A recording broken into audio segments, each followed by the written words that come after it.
What do you think?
Oh, microphone was off like a professional. How we doing, boys and girls? Good morning. Welcome, welcome.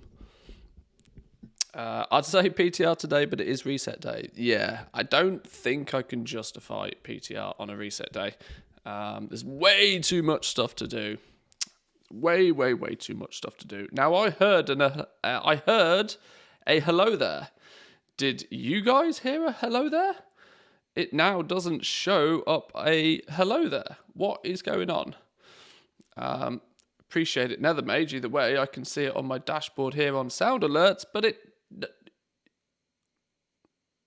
I have no idea what's going on with these stupid things.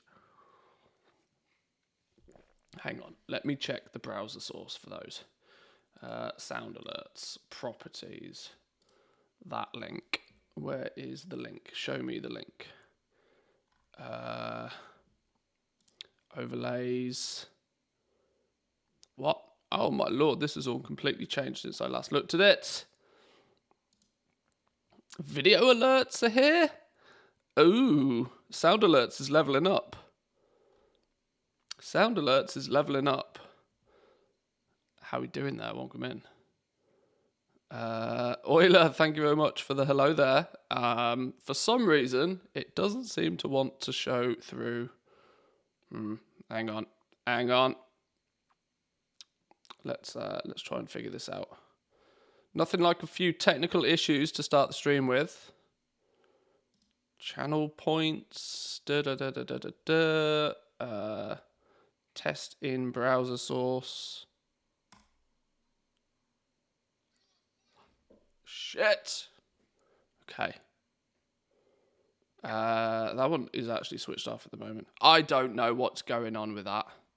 I don't know what's going on. Is that your with wallet? this. Or are you just glad to see me? Both, I hope. Less than three. Euler, thank you very much for the prime. Appreciate it. Welcome in. I guess I'll have to do some... I say this every single day, but I guess I'll have to do some testaroonies. Chat alert design. Okay. The entire sound alerts system has leveled up. I need to figure out what the hell's going on with it. But all right, okay. Welcome in, boys and girls. Let's get going. Let's play some games. I spotted this yesterday. Valentine's Day sale. Cheeky little Valentine's Day sale. €55 for me to get the rest of the existing pets I apparently don't own. Snuggle up with the ultimate cuddly pack. No matter the journey ahead, you'll always find... Hang on, you guys can't even see that. You'll always find faithful friends amongst this cheerful cluster of Azeroth's most lovable pets. And now you can get all 21 adorable companions from the Blizzard shop in one go. 73% discount. You're basically earning money at that point. I mean, that's it. I mean, it's basically, you know... with the money I save here, I can buy something else cool, right? Isn't that the theory? I heard the Prime sub sound. Yeah, the regular alerts are done differently. The regular alerts are done through, or my alerts are done through Streamlabs. Sound alerts, on the other hand, is its own separate thing. So they're two separate things I have to set up and keep in check.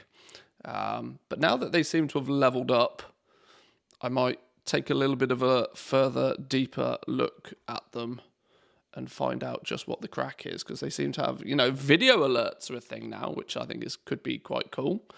Don't quite know exactly what the limitations are with it all, as I'm sure there are some, but there's new cool stuff that can be had.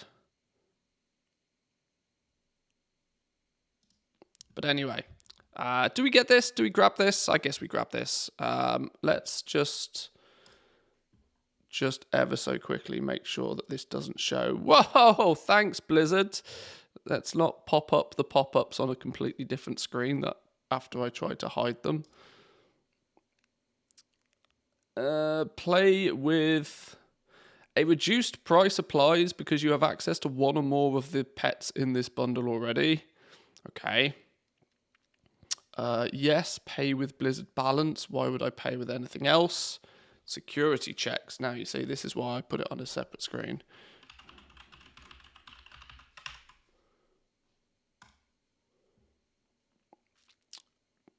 Bingo. We now are the proud owner of many pets. Many pets. Okay. I bought Dragonflight for my new US account yesterday. 10 monies cheaper. Oh, that's true. Yeah, there's a bit of a sale going on there as well. You just bought a house. What's 55 euros more? Yeah, exactly. But I already had a house, so, you sell one and buy another. Admittedly, we bought a slightly bigger one, but it's fine. It's fine. Right, game, go. Let's first grab all of our new little friends. They could make it 95% off. I still wouldn't bother. Well, like I said, it's play monies, right? If you buy all of this stuff with gold, then it's play monies. You can always go out and make some more. And if you enjoy making gold in the game anyway, then, well, hey presto. Everybody's a winner, right? I've still got a level 60 character boost, 2 character transfers, and 2 faction changes kicking about. I tend to buy these as and when they're on offer, so that if and when I want them, I have them. Fun bucks for the win, yeah, pretty much. Do you think they're going to add new profession trees in 10.1? I don't think they're going to touch the profession trees for the rest of the expansion. The reality is that it takes probably 6 months of 100% optimal play to max out any of the professions in normal fashion. So that is without abusing dirt pile farming for dragon shards. 6 months to complete any profession in the first place is a long time, unless you are a profession junkie, right? Most people are not doing this entire list of stuff every single week. People who care about professions probably are, but even then, I come across. I'm lucky that I have access to data and information that maybe others don't have, due to the YouTube channel, the stream, the Discord, this sort of stuff. Even the people that do care about professions are still nowhere near completing most of a single profession even. And they probably won't be. My guesstimate is that the average player right now, even those who care about professions, probably only have 150, 200 knowledge points in a single profession. Meaning that at that pace, it will take those players practically the entire expansion to fill the tree. The goal, obviously, is eventually to just fill the tree. Then you do become the jack of all trades. If they start adding additional to it, it just, you know, moves the goalposts even further for, like, regular people. And I don't think they will. Now, obviously, there is, yeah, sure, if they add new raw materials, though, they might be able to make subtle changes to the trees. For example, if there's anything that... thinking about it, the raw materials are realistically only going to affect the gathering professions. They might need to tweak and change the gathering profession trees, potentially. But the crafting trees, I don't see any real reason for them to play with them. They could probably tweak them, but I would be surprised to see another tree. There's already way too many knowledge points to acquire in the first place, so... But, you know, I'm not Blizzard, I'm not the designers. That's just my guess. But first thing today I do need to do is just get some stuff underway. Luckily, I have far less of a jobs list on this character nowadays, now that I have maxed out my reps. My jobs list is as simple as this list of stuff. Once I've got that, I'm a happy camper. Maybe do some, you know, I can casually do some of the more weekly stuff. This is kind of, you know, I just picked this up just because I accidentally complete this across the week anyway now. I don't actually strive to complete it. What's the... Oh, complete 5 world quests and 3,000 rep. Oh, okay, that's going to be super easy to bang out on alts as well. Haha, there's me saying I don't need to do world quests, and now all of a sudden I do. Well, you win some, you lose some, right? You don't think there'll be a new node or two added to the existing trees for new materials? It's difficult to say. There's more justification, I think, for changing the gathering ones. I don't think there's much reason at all to change the defeat 5 time walking raid bosses or dungeons. Time walking's up again. Bonus event, Burning Crusade time walking. Oh, Burning Crusade time walking. Get your alts leveled. Holy shenanigans. Interesting. The leveling speed is going to be bananas. Bananas. Right, let's pick up all of the quests. If there's a quest on our map, we pick it up.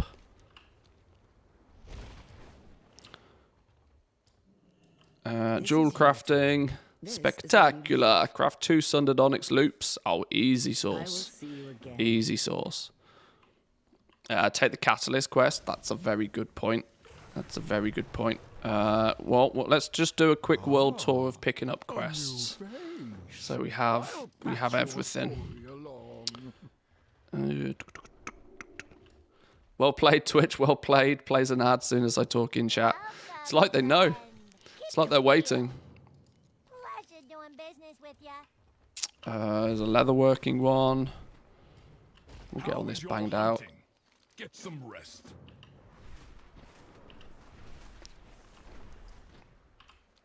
I guess while it's not strictly essential, I will get the dungeon quests and stuff. We will be doing storms this week because, you know, until I get the elemental lariat recipe. The theory is I probably could just buy the recipe at this point, but the reality is it's expensive. And while I have the gold, it doesn't take away from the fact that it is still expensive for a recipe that I'm probably not actually going to craft for people because I'm not into that side of stuff.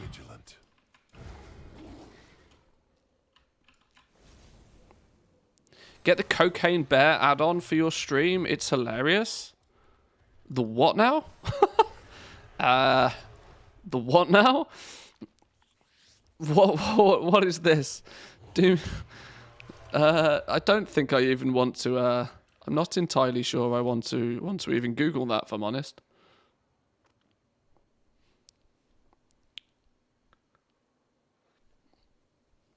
Thanks for the enchanting vid, by the way. Nice to hear that it's solved. Yeah, it's only half solved. But either way, half is better than none. Now that we at least know how to get the recipe, I mean, that's the crucial one, right? Now that, for me at least, that was the crucial one. If I get the toy, you know, having access to the toy is great, but... they wouldn't release 10.1 and D4 at the same time, would they? This worries me. This worries me because I think they might.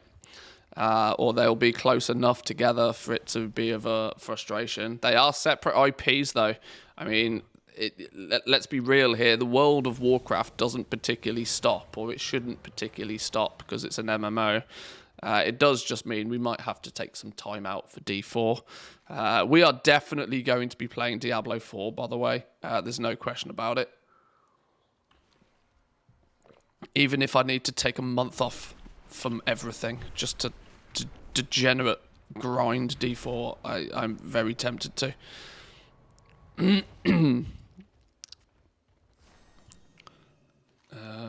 Benone and Glorious. The following will be cast on you, Ally of the Dragons. Unlock the Ally of the Dragons title on your account and receive a primal infusion. Haha! I must have forgot to do this. Second screen, play both. Well, that's true. That's true. You can always, in theory, be AFK crafting. AFK crafting in WoW whilst also playing D4. I wonder, you know, I wonder if it's entirely possible for me to stream both to different places at the same time. I wonder what the logistics behind that is. If I stream one screen playing World of Warcraft to Twitch and then stream to YouTube maybe Diablo 4 that I have playing on another stream, I can run 2 instances of OBS at the same time. I'm sure the logistics of cameras and microphones and stuff could be achieved. What how's that is that recreating the new meta? Do we think there's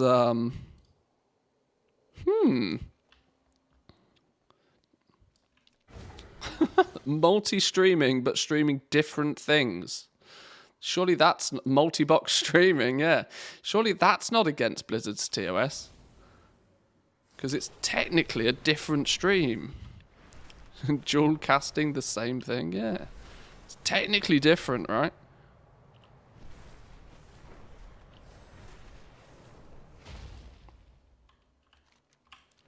Oh, you grabbed the Catalyst quest by the vault. Okay, yeah, I was wondering what's going on here. I mean, I suspect my PC is powerful enough to do it now.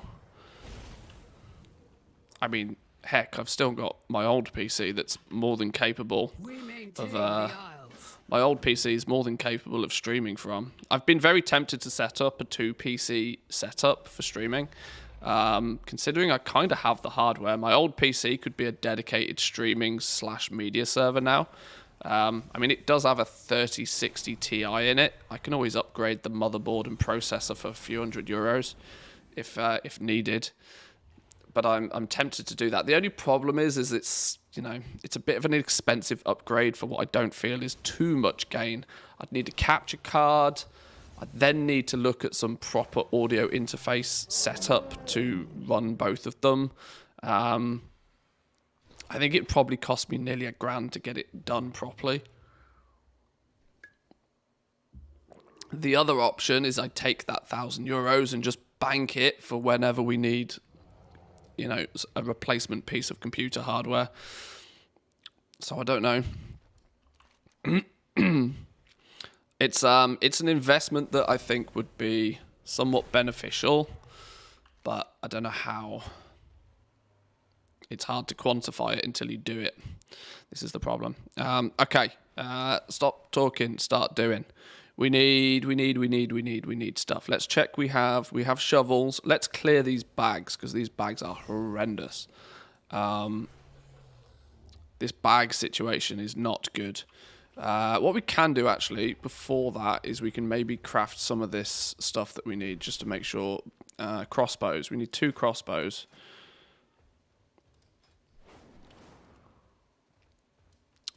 Oh, yeah, these always use Ruined Wraithbark. That always throws me.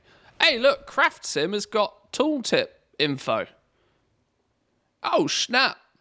Oh, Lord, Craft Sim is really coming after TSM, you know. Which is annoying because it runs off TSM at the same time.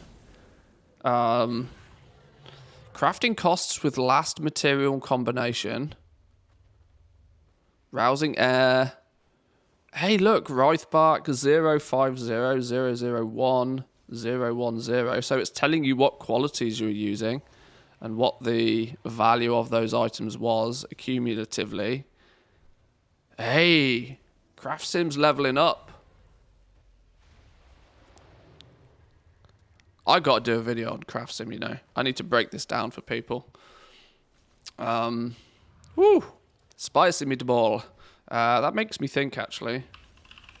I haven't updated my add-ons for a while. It could have even leveled up more that I haven't even realised.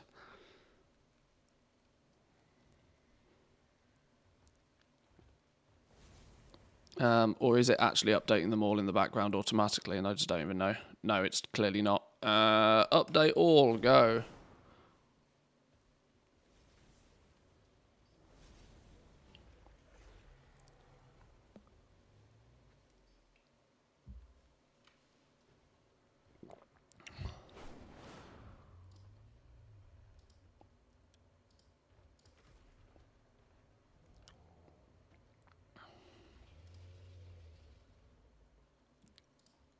Right, there we go. There's everything updated. Minimize you. Let's do a reload. Oh, hello. That's not how you spell reload. I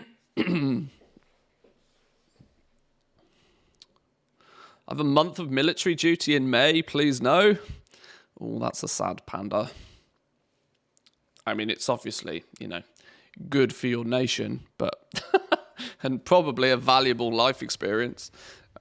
But it is going to get in the way of gaming. There's no denying that. Okay, what's new in Craft Sim? Version 6.7.2. Hello, and thank you for using Craft Sim. You are awesome. HSV consideration explained. Hidden skill value for those that are unaware of the acronym. New options tab, crafting. Coming with a new option to automatically clear your RAM after a specific number of crafts. Ah, clever, clever, clever. Considering this is due to, there's a bit of a memory leak with World of Warcraft that eventually they'll probably fix. But the problem is these gaming companies tend not to fix these things very quickly. There's a bit of a memory leak where if you do something incredibly repetitive, such as crafting, it just stacks up and up and up your RAM usage until your PC just crashes because it runs out of RAM. Yeah, not great for people with lower level hardware. But this, if Craft Sim has figured out a way to refresh your RAM, then GG. I love it when an add-on does a job better than Blizzard themselves. Craft results now show resourcefulness, real saved costs, and expected save costs instead of the number of procs.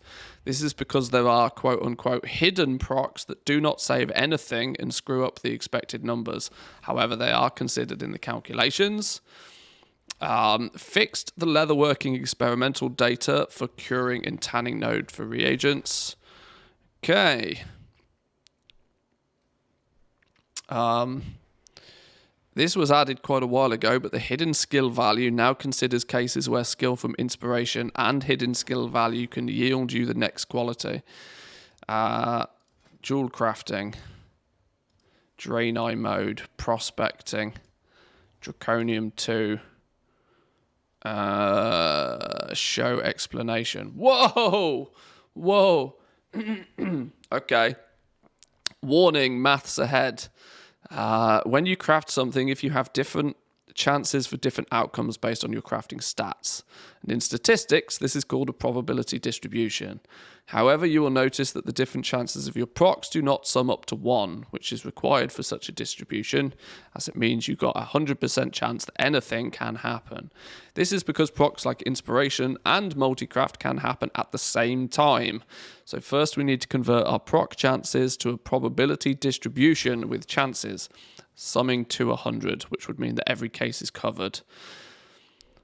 And for this, we would need to calculate every possible outcome of a single craft. So, what happens when nothing procs? What happens when everything procs? What if only inspiration and multicraft procs? And so on and so on. Okay.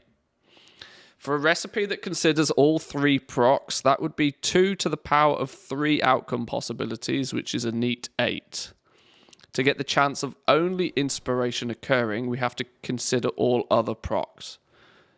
The chance to proc only inspiration is actually the chance to proc inspiration, but to not proc multicraft or resourcefulness. Math tells us that the chance of something not occurring is 1 minus the chance of it occurring. So the chance to proc only inspiration is actually the inspiration chance multiplied by 1 minus the multicraft chance multiplied by 1 minus the resourcefulness chance. After calculating each probability in that way, the individual chances indeed sum up to 1, which means we can now apply statistical formulas. The most interesting one in our case is the expected value, which is, as the name suggests, the value we can expect to get on average, or in our case, the expected profit for a craft. Shit, this is clever. Oh, doozy. I love me some maths, and I think I'm reasonably good at maths, but all this statistical analysis and, you know, that side of maths, it zooms over my head. This is the kind of thing, you know, this is when you start making spreadsheets and add-ons that you need to understand this. And I'm not going to lie, it's half the reason I've not built my spreadsheet up any further than it is, to be honest. Some fancy-ass formula. So this tells us that the expected value of E is a probability distribution. X is the sum of all its values multiplied by their chance. So if we have case A with a chance of 30% and a profit of minus 100, and then we have case B with a chance of 70% but a profit of 300, then the expected profit of that is, plug in all of the numbers, which results in 180 gold. You can now view all cases for your current recipe within the statistics window. Clever. Very clever.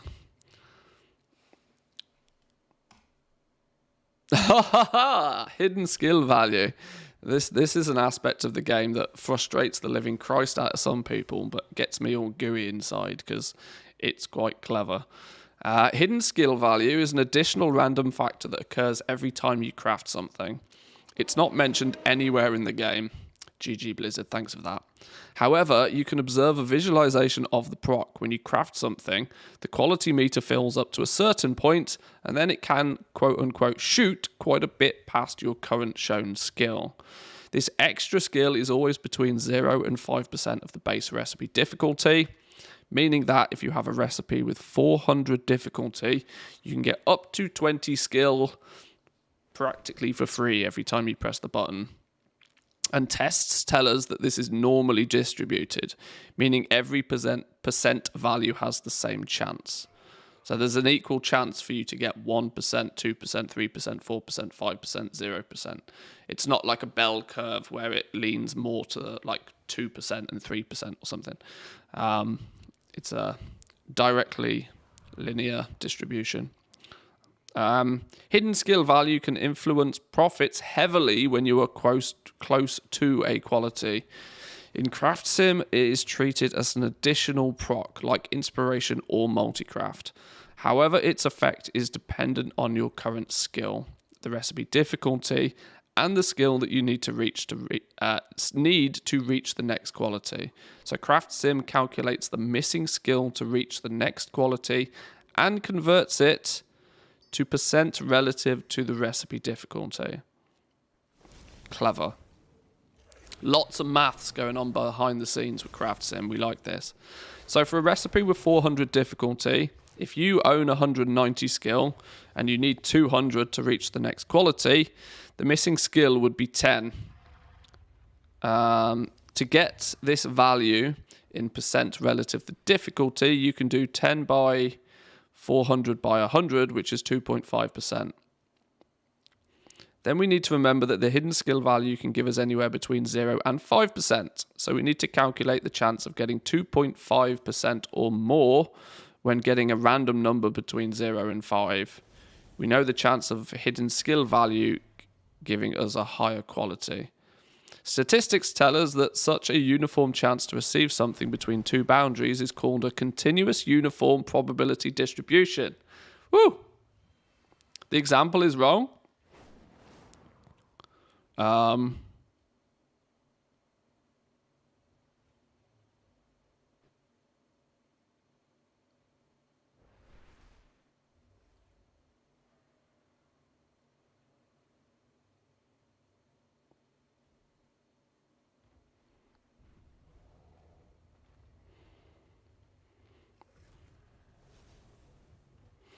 190 skill, you need 200 to reach the next quality.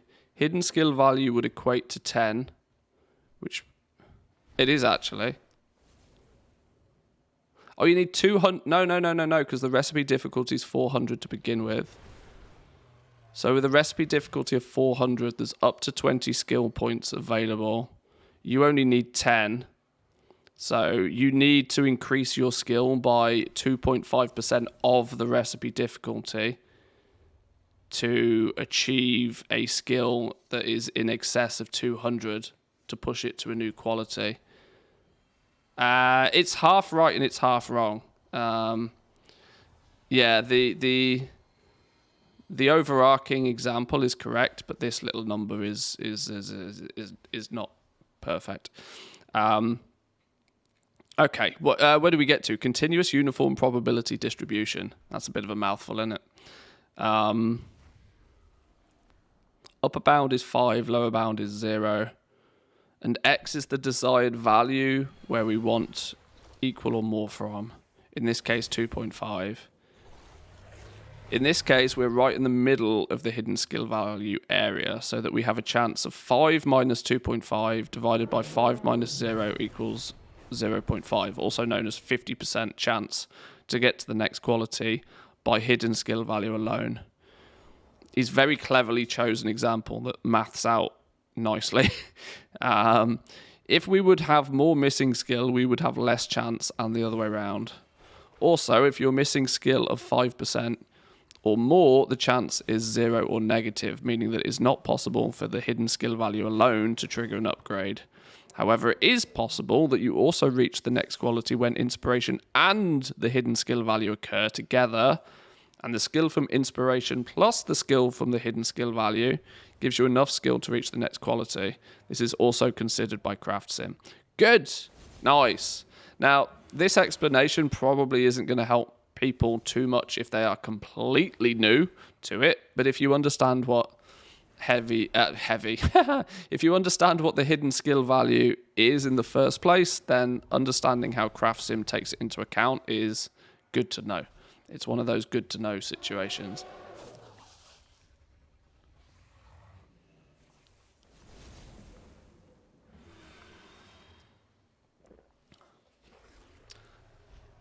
Didn't it just say normally distributed, not linear? Yeah, that was probably my slip up. Yeah. Ignore what I say. Take what it says on here. But that's handy, though. Okay, that's good to know. So, on the premise that that is actually taken into consideration nowadays, is it true to say that actually prospecting Draconium ore at quality 2 right now is still statistically not profitable? I guess to equate that properly, I need to go look at the numbers myself. Oh, I've got a bottled essence I need to go turn into a spark. I forgot about that. Okay.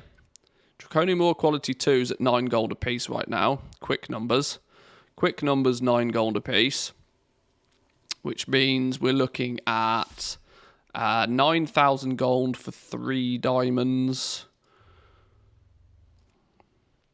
I wonder how well Craft Sim understands prospecting values. I'm assuming it probably understands it very well. But yeah, there we go. With diamonds being so cheap right now, it's still, even for Drain Eyes, probably not worth doing this. Because you've got 9 9k is going to get you. No, it probably still is, but only just. Okay, this is the confusion. I think I have my craft sim set up to take DB recent prices. So what's the DB recent value? 929. And the DB recent value of these is 5200. Now I know that that's profitable because I will get 2 quality 3 diamonds and 1 quality 2 diamond from a single stack of draconium ore at quality 2. So I spend 9,000 gold on a stack here, or let's say even by the numbers 9.3k, I'll get over 10,000 gold in quality 2s plus the value of a diamond at quality 3 plus a single diamond at quality 2. Maybe minus auction house fees, it starts to get close, but I do still think that even now, let me check if there's options.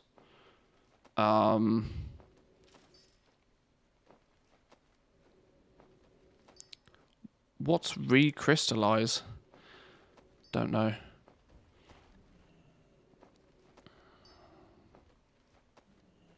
Profit calculation. Offset skill breakpoints by 1. Enable hidden skill value consideration in profit calculation. Oh, transparency for the modules. God, I love the fact that things are taken into account. Account sync, very clever. Yeah, I'm using DB recent. TSM crafting material price expression is DB recent. TSM crafted price expression, DB recent. Yeah, that's how I want it to.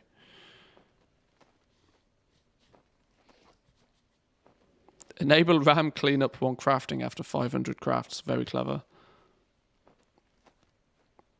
Craft sim and auctionator value is very handy for counting the real-time current profit. Even DB recent is too slow. If you're day trading, yeah.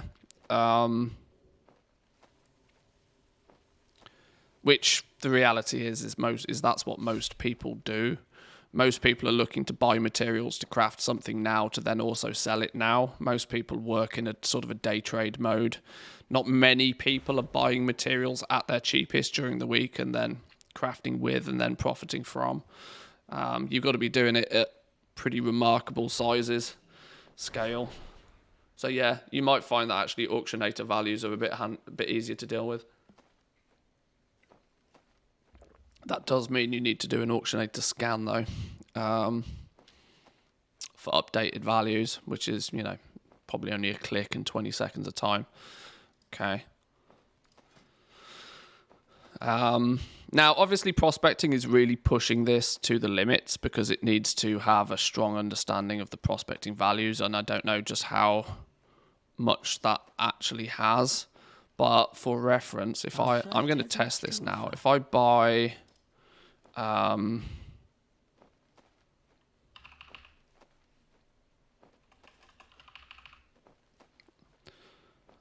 wasn't planning on starting off the stream by prospecting 10k ore, but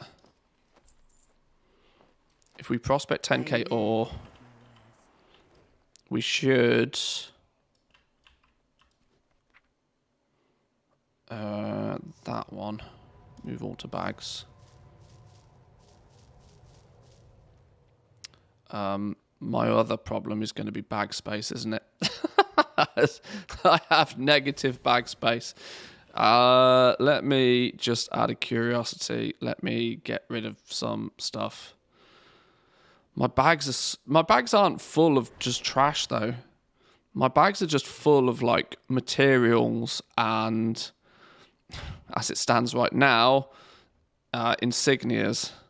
Many insignias. Why do these not stack? Tuskar insignia, account bound, Tuskar insignia, account bound, provides 50 rep, provides 50. Why do these?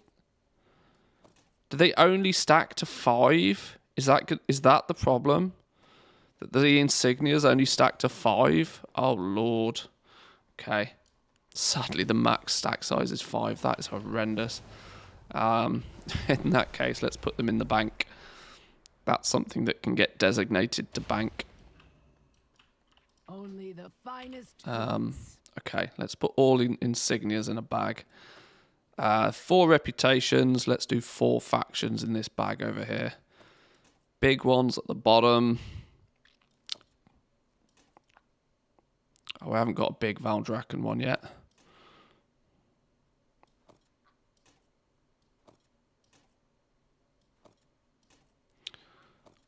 And I can quickly and easily come along and see roughly how much I've got for each of the factions. Send them wherever they need to go for the alts that need them. The game also seemed to indicate that I had some of these in my bank already, but I can't see them. They don't. Are they? They're not classed as reagents, no. No. Oh lord, I've got more stuff in here. I didn't even realise.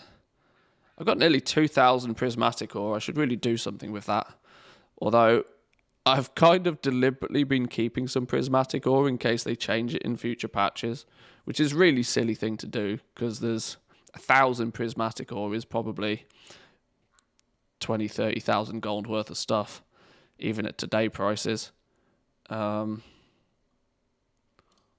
these awakened might as well live in my bags because they do anyway.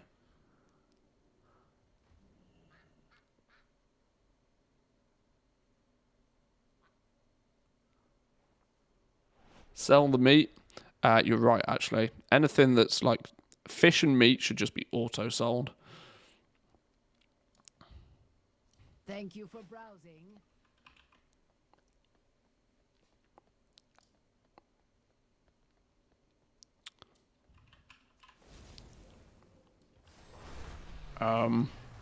That'll do us for a little test initially. Let's then open this. I'm gonna need.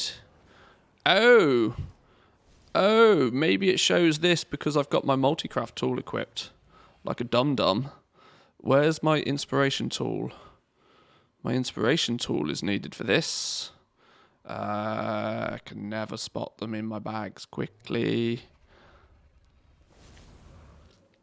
There it is. Now it says it's even less profitable. Claiming that resourcefulness at this point is the way to go. Now, this is where I aggressively disagree. I aggressively disagree that you still want to proc. You want the chance of proccing inspiration to still be as high as humanly possible. So then you either have inspiration or you have hidden skill value to give you a quality 3. And in turn, you want it to happen most frequently when it prospects a diamond. So I don't agree here that resourcefulness is the way to go.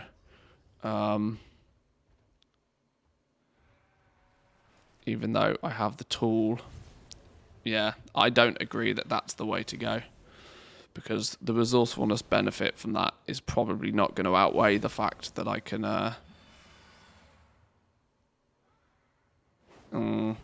yeah, I don't know. I need to get all my tools to quality 5 so that it's a bit of an even apples v apples. Either way, it claims that this is not profitable. Yeah, I'm in disagreement with that because I think it is. So let's open the craft results. Let's pop a. Do we pop a? Do we keep it? Do we pop an incense? Now, popping an incense will give us 2% additional inspiration, which isn't taken into consideration here anyway. Do I have a quick hands potion as well? I should, but I can't see them. Yeah, I do. Alright, let's pop both and see what happens. So pop a inspiration. Doesn't make a blind bit of difference here. Quick hands.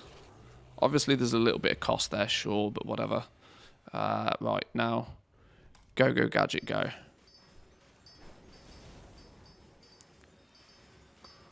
I am strongly under the illusion that this is still profitable to do, even though Craft Sim claims it's not.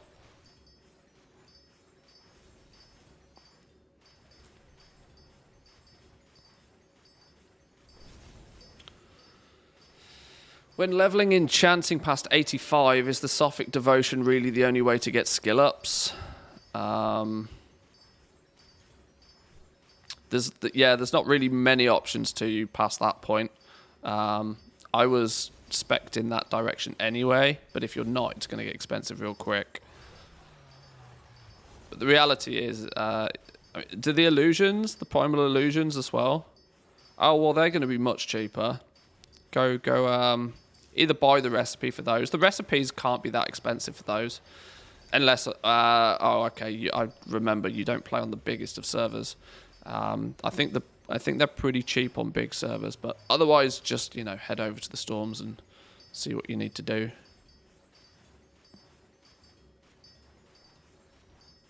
They go all the way to the 100, but the last points will be painful. The illusions, I imagine, don't quote me on this, but is pretty much nearly 100% sunk cost. Because I don't think you're going to recuperate much from the illusions, where at least the enchants, you will be able to sell them. And they will sell almost instantly, especially today. It's probably a calculation to see which one costs you more gold overall.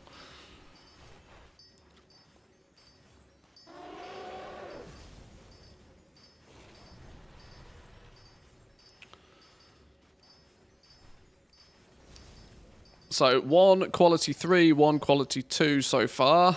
I expect by the end of this stack, at least on average, to get one more quality 3 diamond.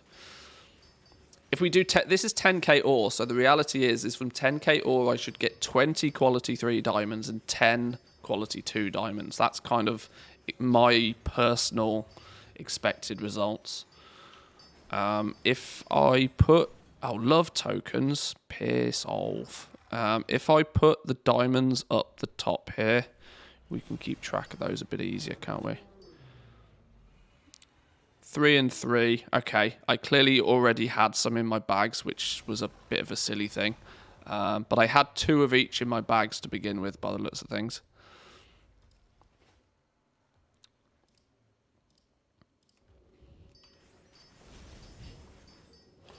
So we only got 2 diamonds out of that first stack, which caused us to not necessarily be up.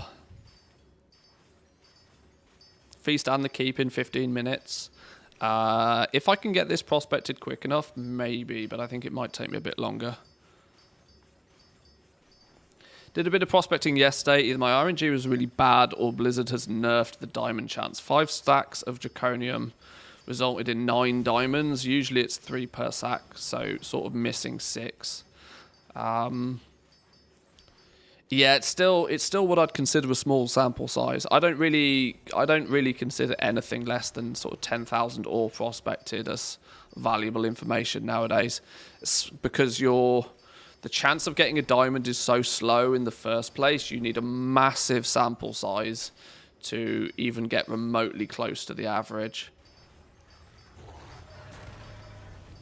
But we'll see. We'll see. You know, I'm running through this now. Couldn't get more up-to-date data than what I'm doing now, so we'll see.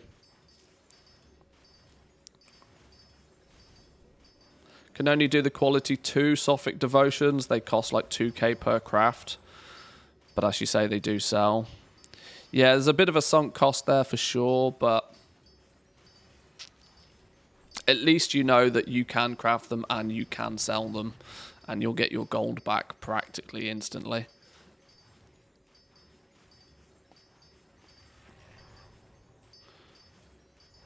Right, so this is the second stack, if I'm right in remembering. Yeah, this is the second stack. So we are, by the end of this stack, we should have expected 6 diamonds, and we're at 5, which is not far off what we expect. The 6th diamond should probably be quality 2, mathematically.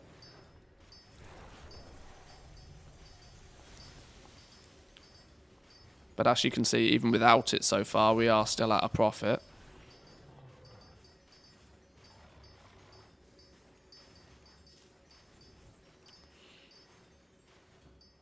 There we go, 400 crafts down. Let's do stack number 3.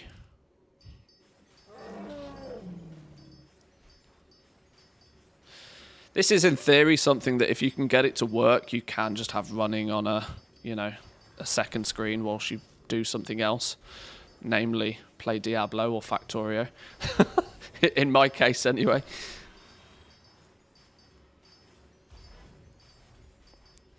Let me turn Zygote off for a minute, because it's... Oh, boo. That's not really what I meant to do. Sure. Oh, it keeps the data. Fine. Whew. Be an interesting stream. Yeah, the problem is I don't know how to kind of manage or handle that.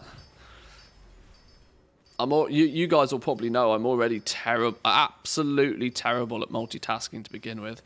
Diablo on screen 1, Factorio on screen 2, WoW on screen 3. See, it's funny, but there was somebody that posted in the Dyson Sphere, is it program or project? I could never remember. Somebody posted in their subreddit that they had, you know, reached peak efficiency. They had Satisfactory on one screen, Factorio on another, and DSP on a third. So all the factories must grow. I thought that was quite clever. I feel sorry for their poor CPU, though. Whew. As those factories grow, their electricity bill is going to increase. Can you imagine trying to megabase like 3 different Factorio sim, like 3 different builder sims at the same time? Be painful. It might be worth a go, though. It might be worth a go. If only I had more memory on my PC. Mass crafting leads to a lot of memory usage this expansion. I had to reset the game after an hour or so's crafting. Get Craft Sim. That's one of the things they've added to Craft Sim recently. After every X amount of crafts, it refreshes your memory somehow. I don't know how. Because there is a memory leak, which is problematic for many, yeah. Luckily, I've just upgraded my PC, so I have all of the RAMs, or at least way more than is necessary.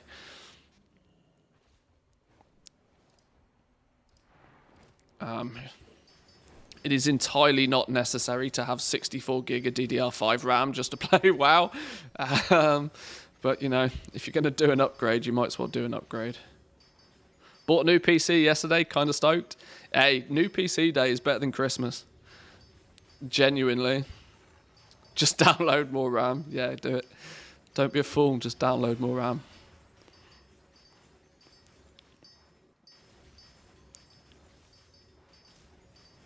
Yeah, new PC day is the best day of the year. Because new PC day probably only happens every few years. Christmas comes around every year. I mean, like clockwork. I'm all about that new PC day.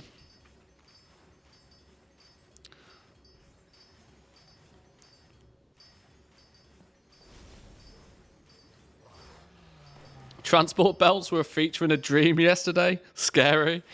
Yeah, when I'm at peak game playing efficiency, I tend to go to bed and dream about whatever games I've been playing, which is not I genuinely don't think it's probably very good for your health if you start dreaming about the games that you're playing, because that means your brain has done nothing else that entire day but play and think about that game. Birthday present came in, 64 gig of rank 5 RAM, DDR5 RAM to install today. Yeah, good stuff. Totally not necessary, but, you know, it's good to indulge occasionally. You may notice in the background that I'm slowly working on upgrades over here. I've bought this is all equipment that I already owned.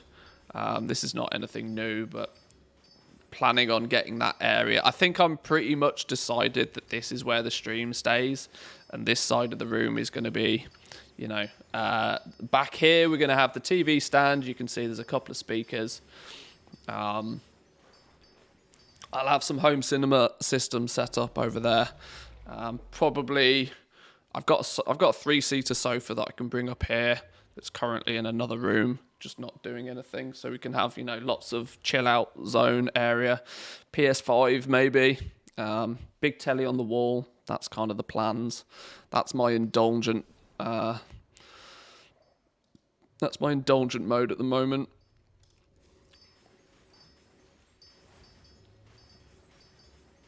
And then it will be. Then I'll have spent all of my monies, and it will be back to grinding.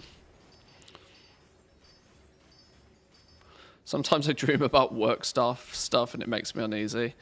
Well, the reality is that's kind of just a way of life, though, right? A Manthieus, kinda, pretty much. That's what I'm going for. The studio is. I want the studio to be a full-on, you know, gamers, streamers paradise.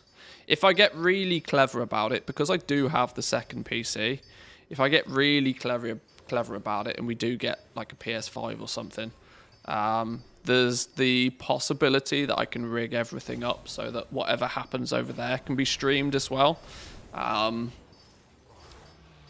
don't know exactly the logistics of making that happen, but we'll see. We'll see. If you want to have no room, get a baby. That's probably very true. But I don't own any of those, so for the moment, we're safe.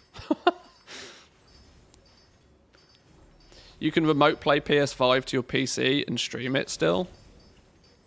That's a clever way of doing it, maybe. I'm not sure. I don't own a PS5 yet, but now that they're more readily available, I have thought about it.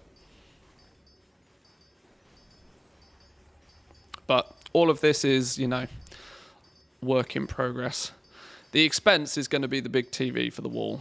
I'm very aware that, because I reckon that wall over there, I reckon we're looking at 75, 85-inch TV over there, which is not cheap. Need to sell out a little bit more often for that to happen, but we'll see. I'm not good at the whole sellout. Right, how are we doing on this then? We are a few stacks in. We are still technically at a profit. We've hit 1,000 crafts, look. 1,000 crafts down, and we have... 1,000 crafts is what? 5 stacks? We're halfway through, 5 stacks down, and we've made 4,000 gold profits. Doesn't seem super worth at the moment, does it? But...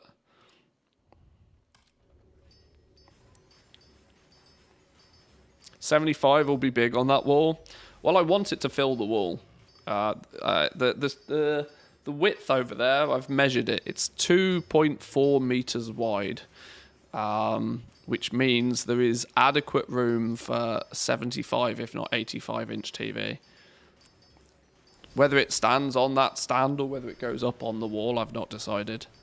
But I've kind of ruled out projector because it's not quite big enough. If I could fit, you know, 100-inch TV plus, then you're in projector realms. But the fact that you can buy, you know, 75, 85-inch TVs means that you probably should over a projector.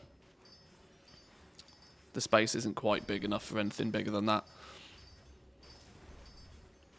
Luckily, I have a good contact for a company that sells TVs that can probably get me a pretty strong deal on something pretty fancy.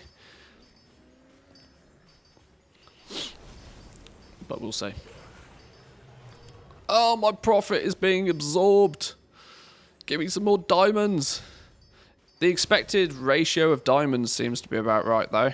Twice as many quality 3s as quality 2s is about what I expect with my stats, with 35% inspiration and being, as far as I am, into the hidden skill value area. Samsung sponsored stream incoming. No, it won't be Samsung. I can guarantee you that much. There's no way in hell I would own a Samsung TV. We've had this discussion a few times on the stream, and it annoys people when I say it, so I won't say it too frequently, but no, I will not be owning a Samsung TV. You could not pay me to have a Samsung TV. Although Samsung probably could pay me themselves to have a Samsung TV, but I ain't that big of a content creator to start getting those sponsored deals. You've got to be mad. Maybe if I make Manthieus Tech Tips YouTube channel, we might see we might see something, but that's not on the cards.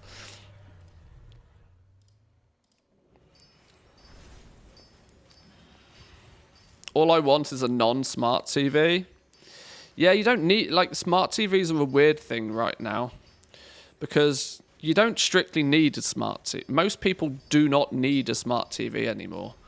What most people need is a panel. They need a panel that they can plug their stuff into, whether it be a PC or a laptop or a PlayStation or a satellite TV box or an Apple TV. Literally everybody has all of the streaming service capabilities in a tiny little box that they just want to plug into a big panel. A dumb TV that's really good quality would sell like hotcakes.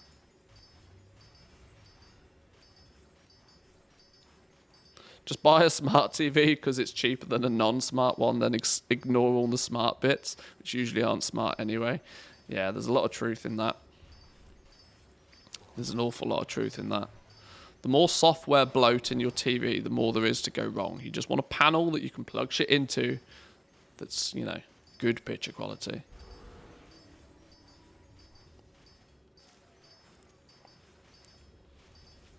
Oh no, my test is not working very well. We were at a profit for a while. We seem to have had a bit of a slowdown on diamonds the last few stacks, which is heavily chipped into our profit. We are at a real profit of a 3 gold loss per craft so far, which was nowhere near the 43 gold loss that Craft Sim suggested, but it's still not positive.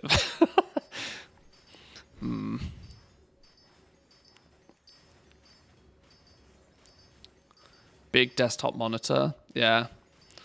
People are more and more so now using reasonably sized TV screens as computer monitors as well.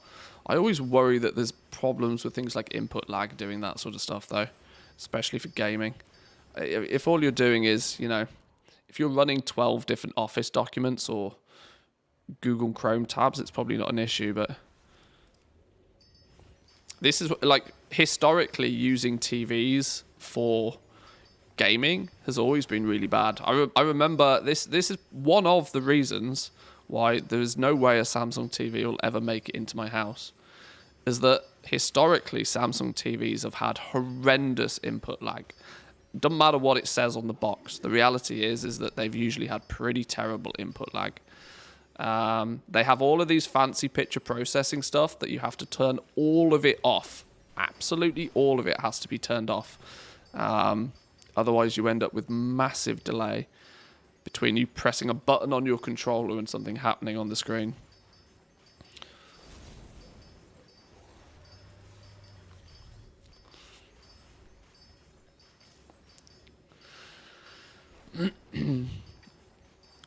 Don't have a TV at all, watch everything on my PC. To be honest, I'm the same. We've moved into this new place and we don't have a regular TV thing at all. We don't have an aerial on the roof. We don't have a cable connection coming into the house. None of that. We don't need it. Terrestrial TV, not interested. The main house has an Apple TV box and that's practically all we need. Apple TV box, and there's a MacBook that sits next to it and plugs into the screen if we need anything else. Live broadcast TV nowadays is, I don't see the point. with the on-demand world that we live in. Oh, come on, give me some I am short on diamonds. Clearly short on diamonds. The ratio is not right. Okay, there's another quality 3. That's a bit better. We need a few more.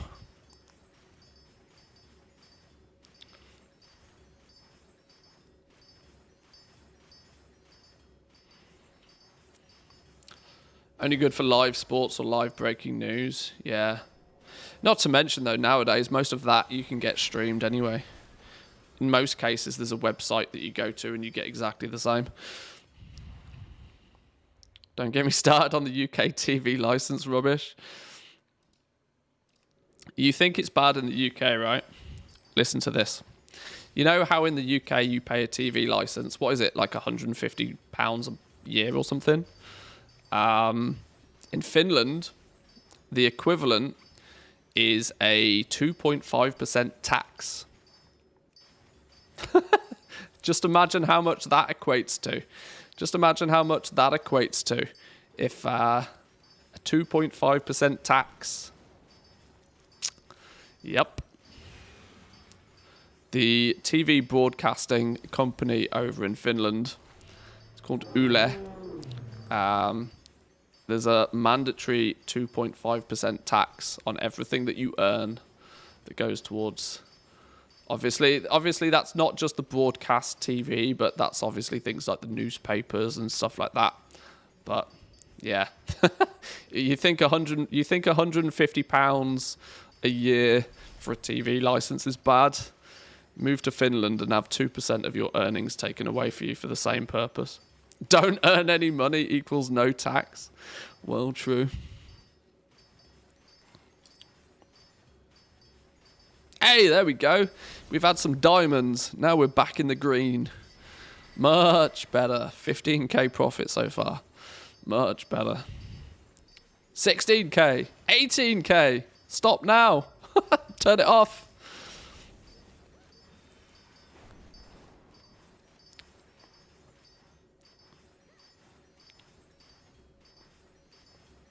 Another diamond. 22k. Now we're cooking.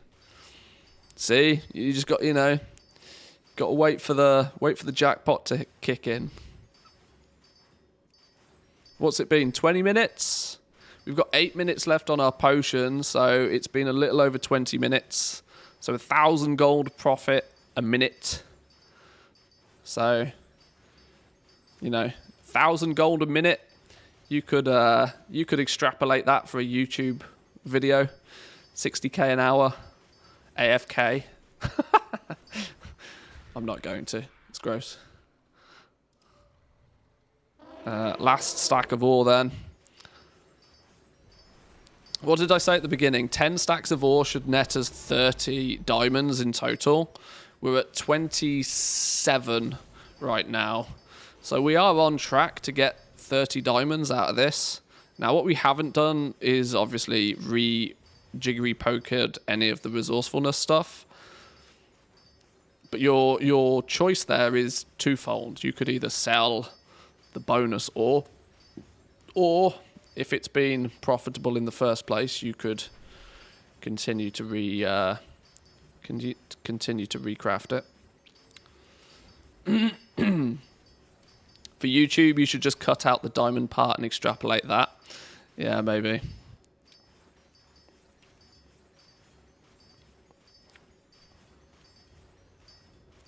If I take the diamonds off this, though, I'm massively in the negative. The entire prospecting is a castle built on sand or highly compressed sand.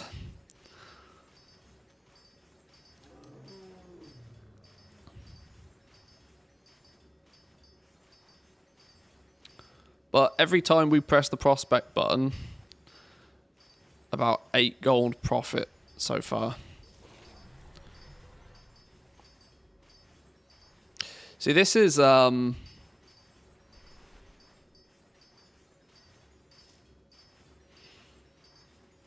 see, prospecting doesn't showcase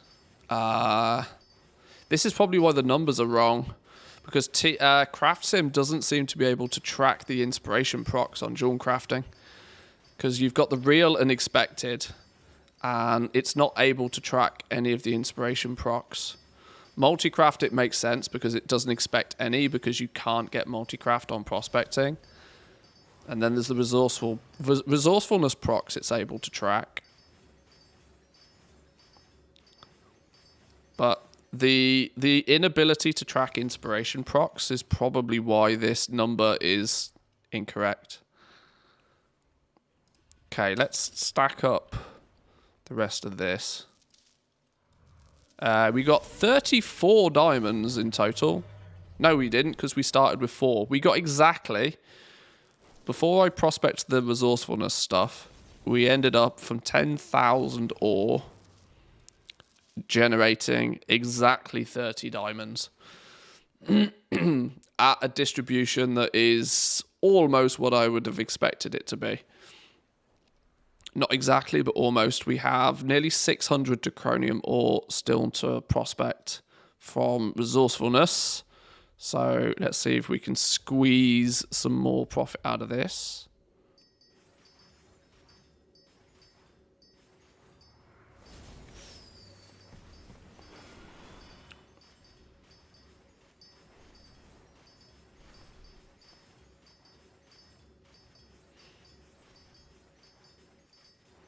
Alchemical flavor pocket. Damn, I knew I should have gone to that feast. GG. They're like still probably 50k, right? Probably more.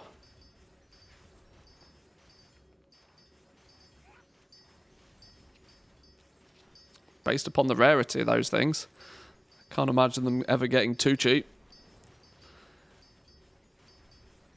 My suspicion is as well that the alchemical flavor pocket, because it's an embellishment that's not an embellishment, my suspicion is that that will be super valuable for the entire expansion. They're cheaper right now because we're not strictly in peak season, but I also weirdly feel that they're also at their peak of supply, because the feasts are now every hour and a half. People are farming them on their alts. People are doing the feasts for reputation still. My suspicion is that as we go further through the expansion, there'll be less and less people doing the feasts. Yet the demand on those things will still hold strong, I reckon. But, you know, it's all a guesstimate. Oh, we didn't get any additional diamonds out of that 600 ore. Grim.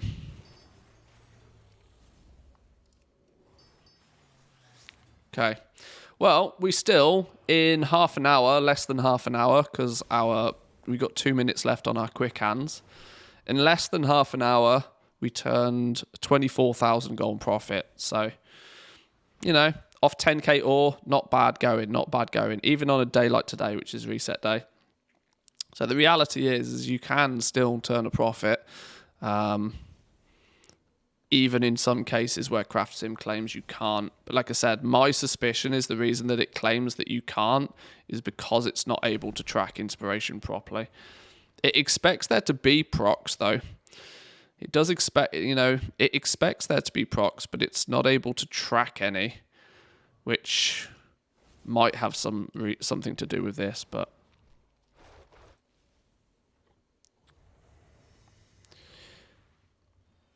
So expensive already. Paid 87k a few days ago for it. You can get a lot of food for 87k. It's the convenience aspect of it, though, right? Persisting through death makes it for, I suspect for Mythic Plus, that's pretty much a mandatory must-have item. Probably less so for raiding, because obviously your plan with raiding is not to die, but even if you do, even if you do get battle resed, then in raid, you're unlikely to want to then, rebuff up with everything and stuff before Just don't die. Well, that in theory is the easy mode, yeah. Just don't die. But, okay. Some clarification that prospecting can still make you money if you've got all the boxes ticked. I'll also point out, I'm still missing a monstrous amount of inspiration on this tool. I really need to get this thing recrafted to quality 5. It was kind of why I was working on my engineer yesterday. I wonder if craft sim's more accurate on basic crafting stuff. Prospecting milling calculations are more complicated anyway. Oh yeah, oh absolutely for sure. For most stuff, I suspect craft sim is pretty bang on now. I would be pretty convinced that craft sim is about as accurate as it can be now.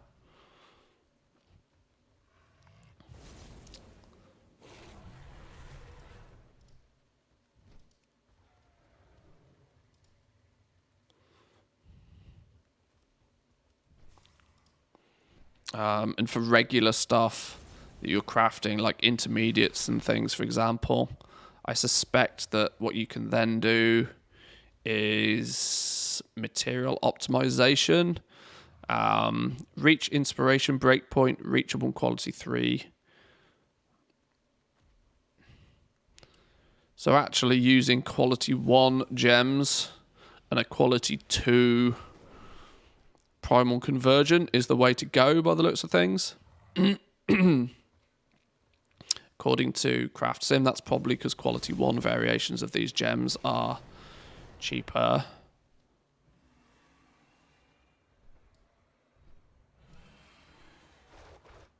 That said, by being a by being a better prospector means I don't get access to quality 1s. Does it still mean that buying quality 1 variations of those is actually still cheaper? So you would still be better off buying quality 1 gems. No, because quality 2s are actually cheaper. Okay. Once again, I found something that I don't truly believe is the case.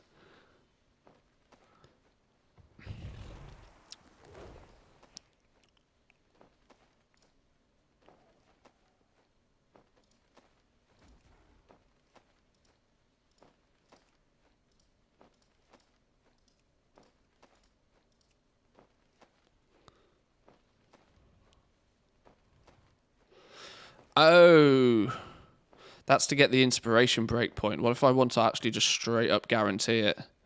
Yeah, straight up guaranteeing it. Straight up guaranteeing it is using quality 2, one of those. My voice is broken the last couple of days. I don't know why. Quality 3 Nosderite, quality 2 Neltherite, quality 2 green thing, Yes Emerald. Quality, it hasn't got the red one on the list. The box isn't big enough to show the red one. That's problematic. Balls are dropped. No, it's early morning throat problems.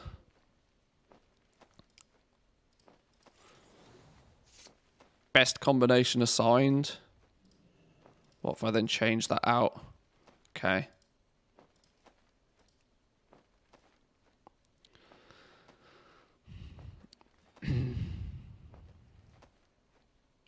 More coffee needed. Yeah, clearly.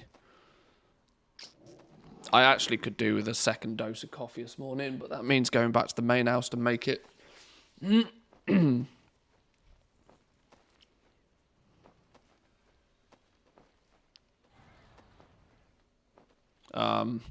With the best combination of materials assigned, we are still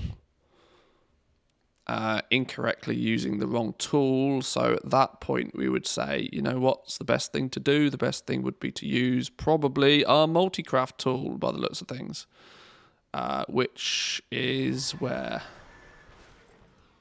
Multi-craft tool. Put you in there. Then, hey presto, all of a sudden we can start turning a profit. 34 gold profit a time. You have a tiny kitchen there, but no coffee maker. Well, no. See, this is the thing. Like, you know, I only ever needed one coffee maker. It's just on the list of things I need to buy. I need to buy another coffee machine. But in the truth be told is I will probably upgrade the coffee machine in the main house and take the coffee machine I already own and bring it over here. You know, bit of a recycle. There's no point me Mocha Master race. I probably will buy a Mocha Master for the main house, yeah. But, you know, once again, it's another thing on the list of things that I now need to buy now that we're in a bigger house.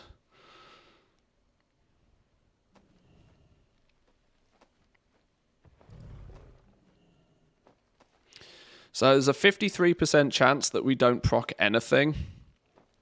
And due to that, we would take a loss when that happens. But every time we start procking something, the irony here is even if inspiration procs, we still take a loss because we're guaranteeing the craft anyway. So you technically at this point want like 0 inspiration. But if multi-craft procs, of which there's a 10% chance, we will gain a 400 gold profit if resource, and on average.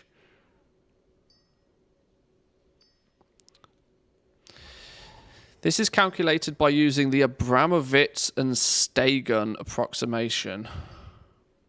Sure. You will notice that it's always around 50% for one craft. This is because 0 is most of the time close to the average profit. And the chance of getting... Okay. So if we craft 200...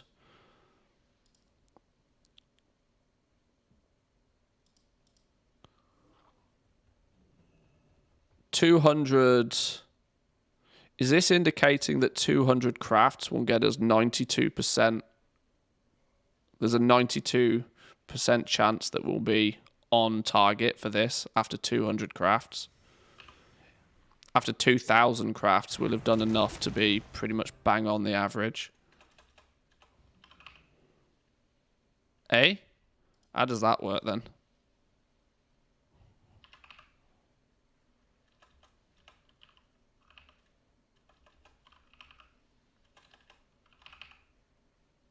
What? Why? Okay, I don't understand what that does.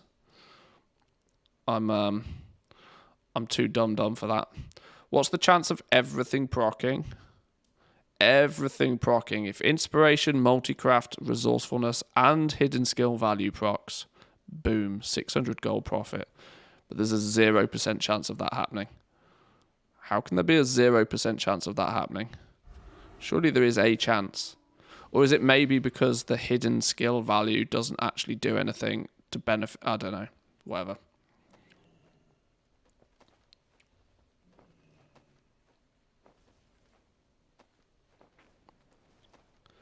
This is getting really academic. Well, yeah, some clever shit going on in this add-on now for sure.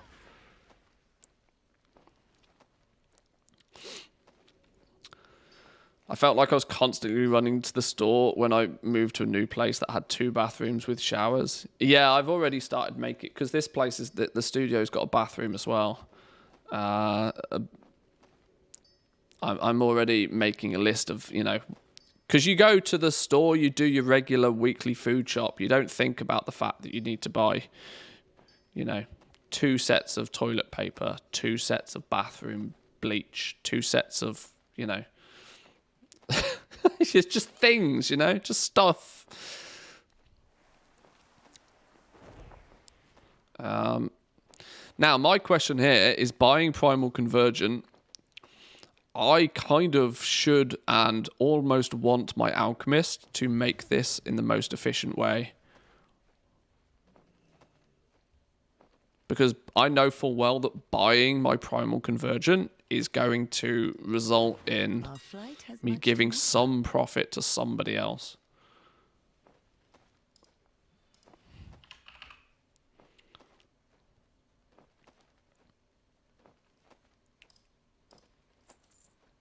This is when you leave.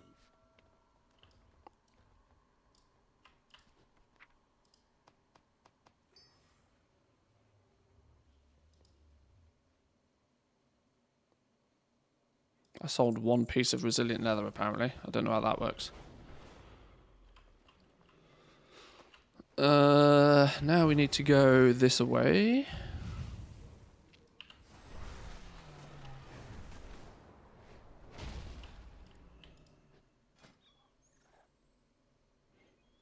Ow, now it's changed all of me options. Boo. So I should be using quality 2 variations of this. Quality 3 Nosderites.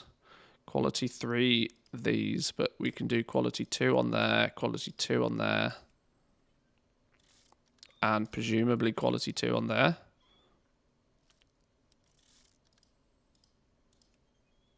Best combination assigned. Nice.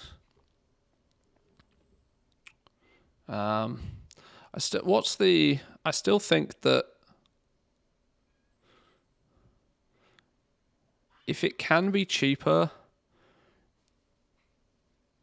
because I can't quite get to the point where using quality 2 everything. Yeah, using quality 2 everything doesn't work.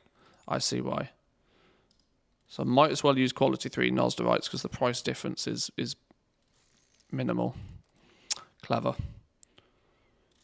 So now, in theory, we should make 34 gold on every single one if things go to plan. Let's also do a craft results on this. Reset the data. We craft 100. Go.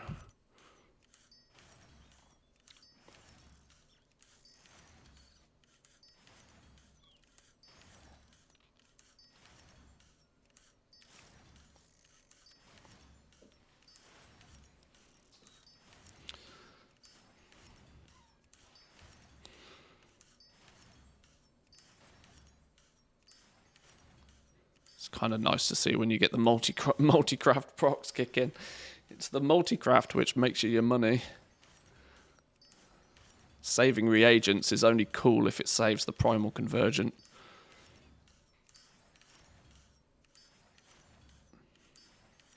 Six multi-craft, go on.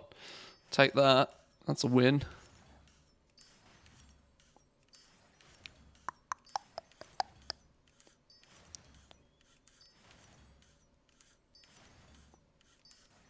It's good to be able to see what the expected and what the real procs are. If for no other reason than just to sort of validate that what Craft Sim is doing mathematically is correct.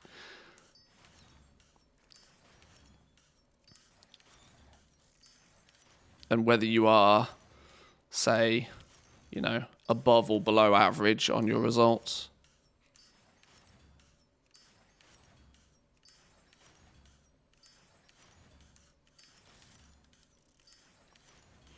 This is getting mighty tight, though.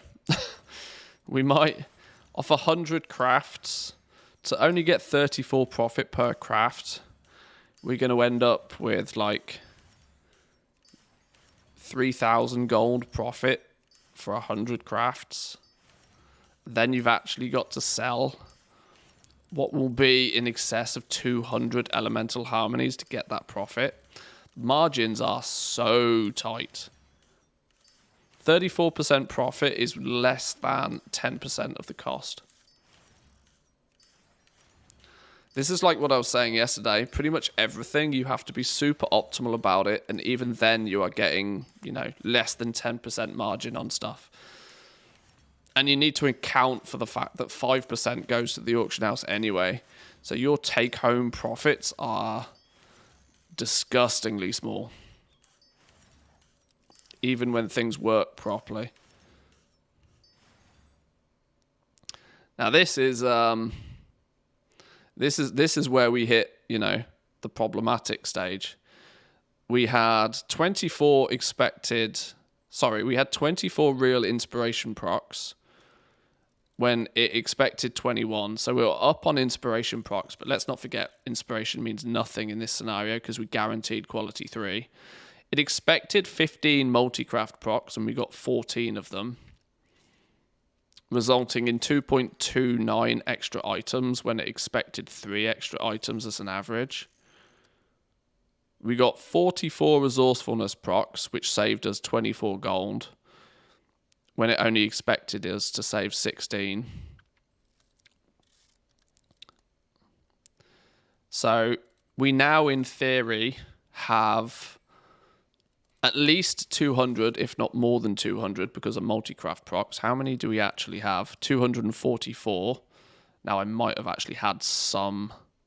Yeah, crafted item. We made 232. I was going to say I might have had some in my bags already. We now have 232 elemental harmony to sell.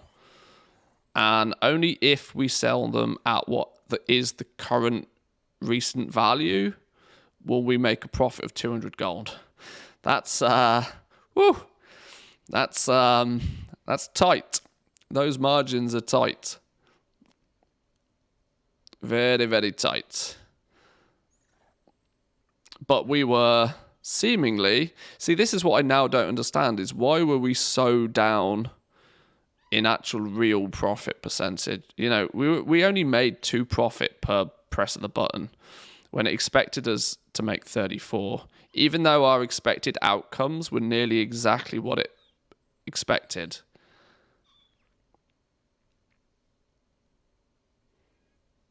You know, we got the amount of multi-craft procs it accounted for. We got the amount of resourcefulness procs it would have expected.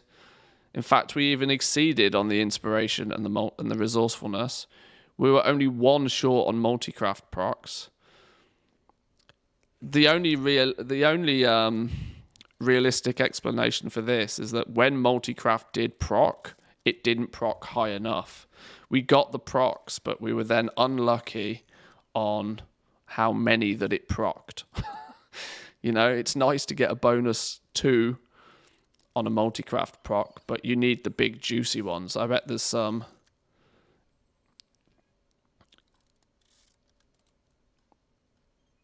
There's a few 3s and 4s. There was a 7 there. You need a few more of these, you know. But that was only 100 crafts, so that's really, you know, still not even a great sample size. But this is my point. You have to be doing stuff at such a ridiculous scale to actually see great outcomes. You had too much profit on the ore. Yeah, clearly.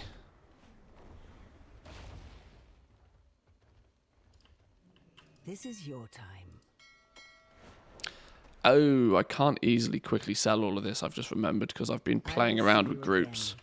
Hang on.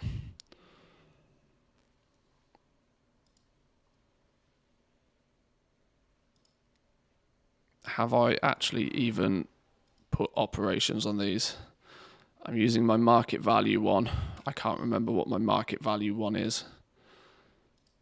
Post at a predefined duration that's controlled by the master operation. Post cap of 1.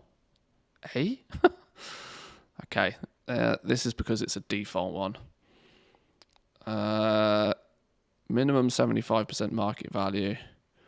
Okay. I can't remember what my calculation for market value is. What's my custom price source for market value? 80% DB recent plus 20% DB market. Okay.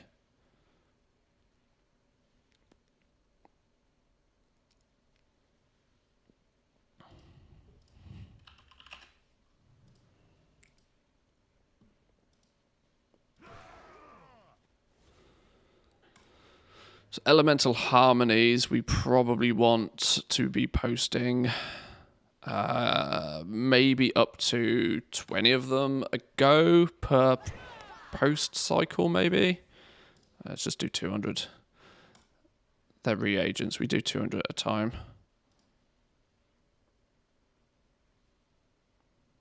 Are any of them going to be any different to that?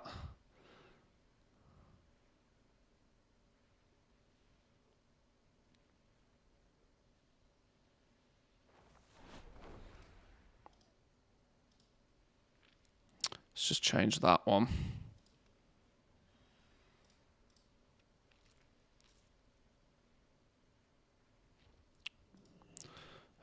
Raw mats. What's our raw mats group looking like?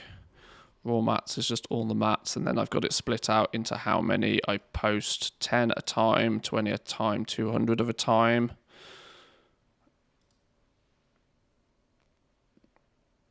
All of those. In fact, anything basic like that now goes into... Those ones go into the 200 a time group. Silk and gem dust is probably the only thing I want to post 20 at a time. But even then, it's like, maybe. And then quality 3 diamonds, we post no more than 10 at a time. Everything else is in the 200 a time, just to get rid of it. In fact, diamonds at quality 2 probably only go 20 a time. Why didn't it go? Diamonds 2... the drag and drop doesn't always work and it annoys me.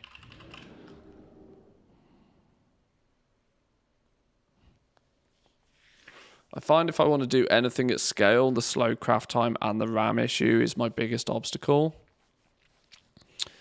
Yeah. This is why the logical thing to do is to not day trade.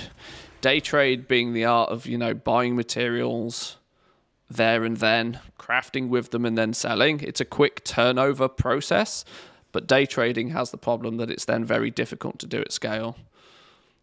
What you need to do is you need to offload the the time heavy stuff of crafting all of the things to like off parts of the week. So then on things like reset days and Saturday evening, for example, you can just focus on selling whilst the price is good.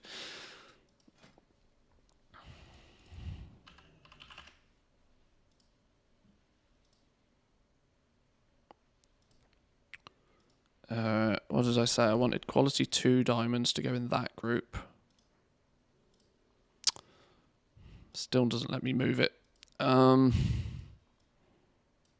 there we go. There, it's in.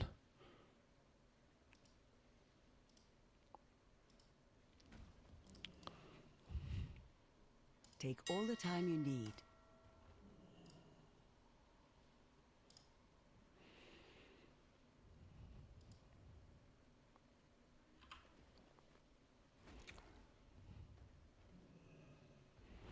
Now, under most circumstances, it should undercut things. Where I'm going to be interested in more than anything else is where it's going to claim that something's below minimum price and it's going to post it at the minimum price. God, it's crazy to think that we're getting to the point where actually vendoring shit is the right thing to do. Because of deposit fees. Woo! It's that time, apparently.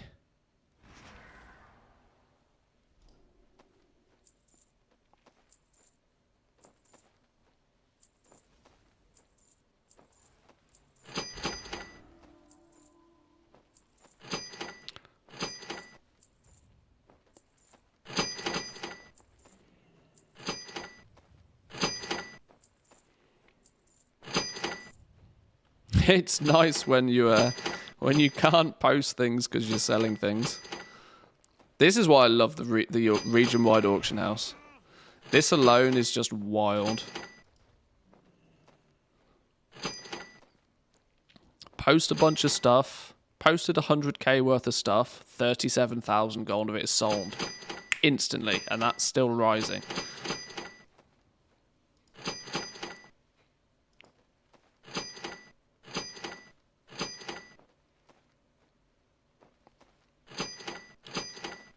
It's not stopping. It's not stopping.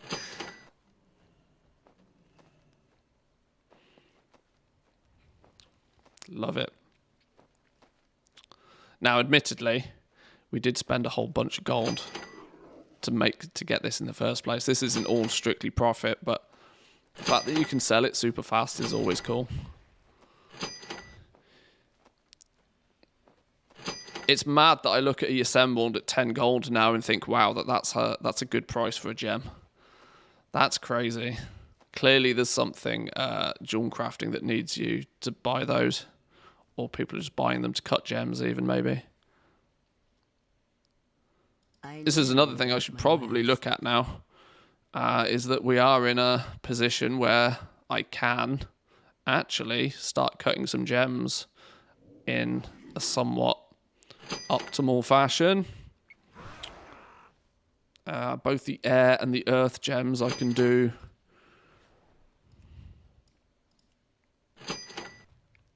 Both air and earth gems I can do in an optimal way.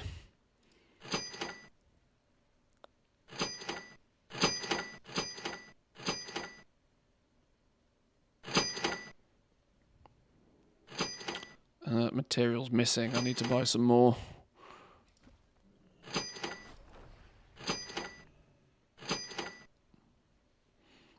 Probably should have crafted some gems before I posted everything, but hey, what are you gonna do?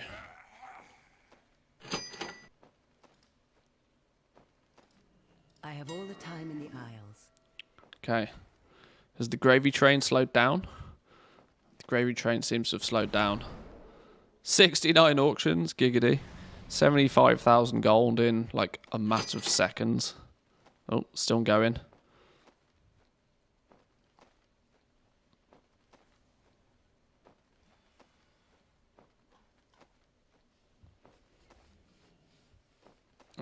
We are seemingly posting most of our elemental harmonies in one go. Okay, that's fine. Cool. All right, let's leave that to sell. Let's go grab some knowledge stuff. Once again, completely distracted from what I actually planned to do. My plan today was to do none of this. My plan was to tick all of this off the list. But you know, distracted by shinies. Let me grab a drink.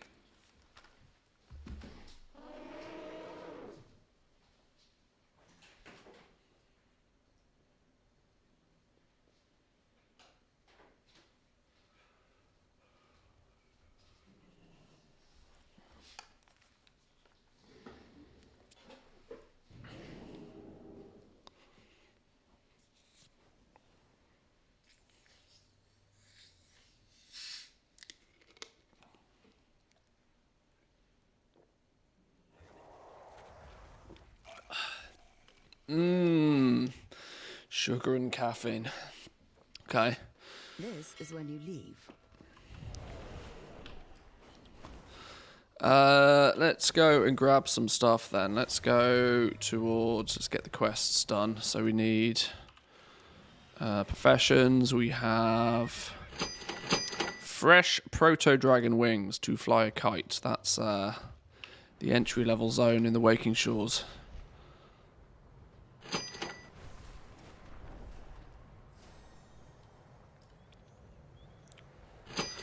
Where are our storms up? There's one in Thaldrassus, there's one in the Azure Span. We have a rare spawning in 21 minutes. Okay. 50 minutes till the feast, an hour 20 till the siege. I'm not really too bothered about either of those things this week, to be honest, other than I do them at least once just to try and get most opportunities for dragon shards.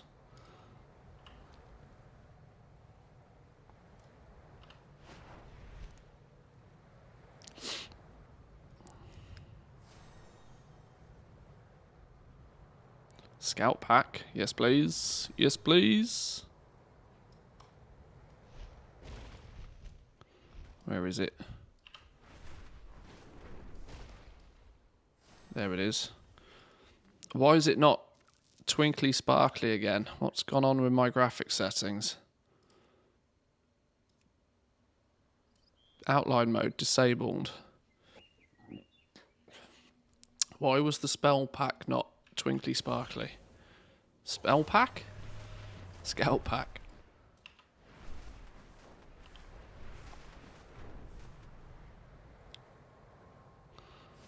Then there's me, all my money coming from alchemical pockets. Hey, if it works. If you can get enough of them, then fair play. I don't know. I don't possess anywhere near enough alts to try and do something like that.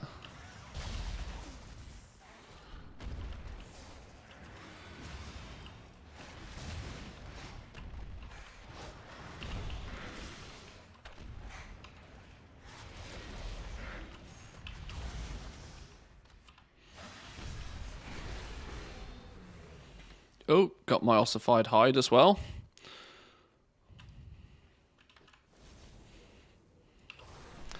That one took me ages to get last week.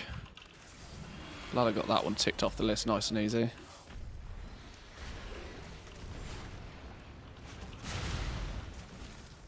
I really do need to try and work on optimizing these, because I've got 4 characters every week that I need to do this list of stuff for.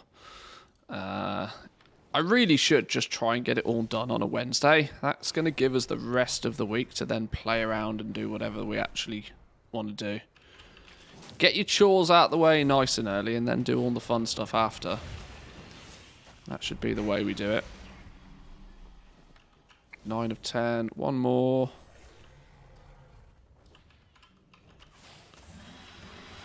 Any more? You're going to give me the wing, aren't you? I have faith that you'll do.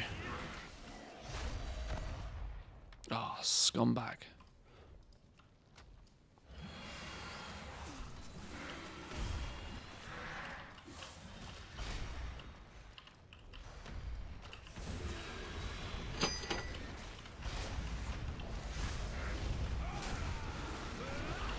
I wish that the knowledge stuff had a higher drop rate, to be honest. Sometimes it takes forever.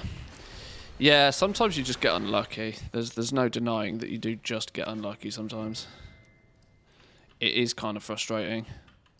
But then sometimes you get them accidentally quick and it's like, oh, go on then, fine. Yoink. I need, what's the next one? We need 10 stolen trinkets. Where are we getting these from? Gather 25 stolen trinkets from Knolls of the Dragon Isles. Now, Knolls of the Dragon Isles sounds a lot like there. And en route, we'll try and find some dirt piles.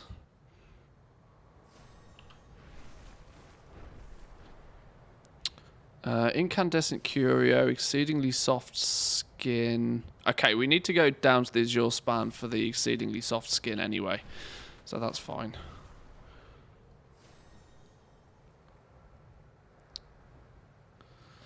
I tend to do dirt piles Wednesday, 9 in the morning. It takes only half an hour with 5 characters. Yeah, server, like seconds after server reset is probably a really smart way of doing it.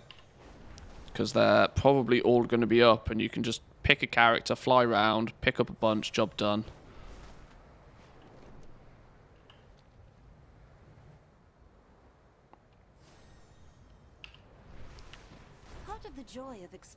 Day 8 of farming the heart-shaped boxes, still no freedom in sight. Insanity's begun to set in. Mindlessly spamming Mythic +2 dungeons adds to the pain. If you find this message, please send help. It's, yeah, Valor Cap's been lifted, hasn't it? So people are going to be grinding Valor, I guess. Magic bound chest. I can't remember how you get to this one. This is at the back of this cave somewhere, isn't it? Where's the entrance? Is it this one? No. This isn't the right one. It's probably in the down bit down here. Is it this one? Yes, there we go.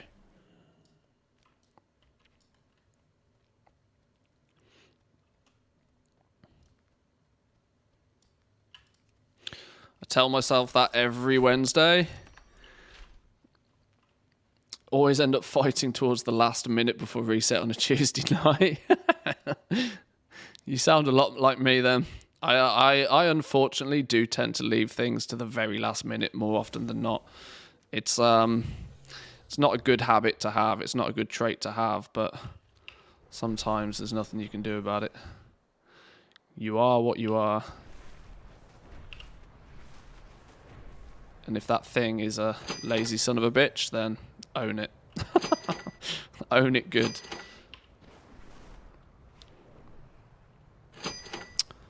Let's think about this.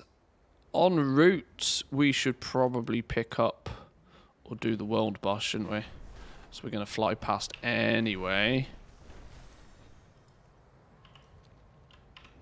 And we can try and find a group for it when we're sort of close.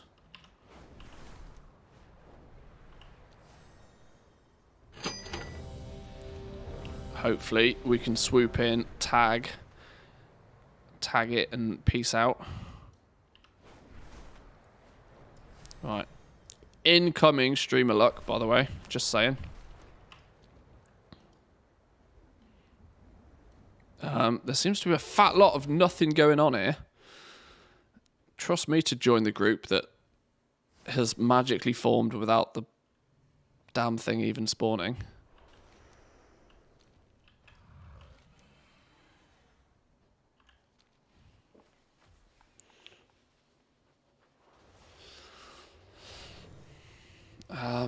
Do I try just find another group? It's not like there's a shortage of these. Oh, I've just remembered.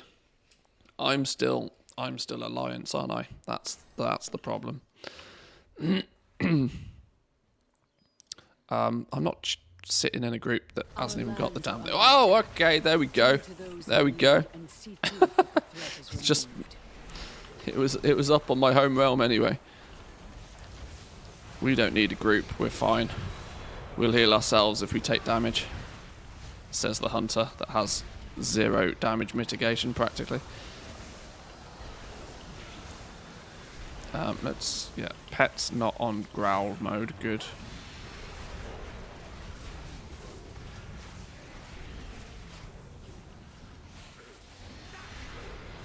At least this way we don't get annoyed by everybody else's good luck, because we won't see it.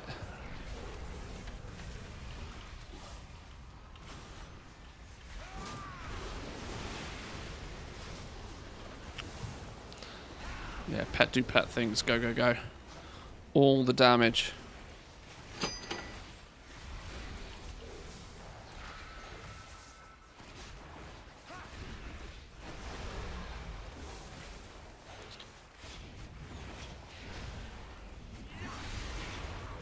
Have they changed this dude now? He doesn't seem anywhere near as deadly. Did they change him? Or is it just that people's DPS now is so much higher that he just gets absolutely shredded? With the beast laid to rest, our healing may begin. Thank you, champion.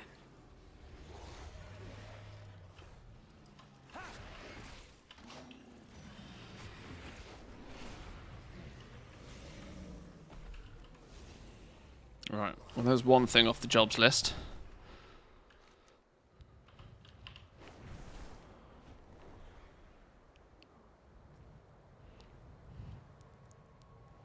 For me, it's more that people aren't actively trying to kill me. I guess that helps. If he's in the water and the other people are in the water, they take damage. That's probably what's killed them before. Yeah, maybe.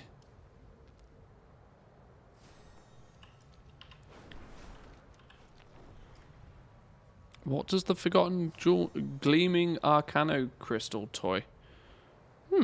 Alright. Can't believe I haven't picked this up.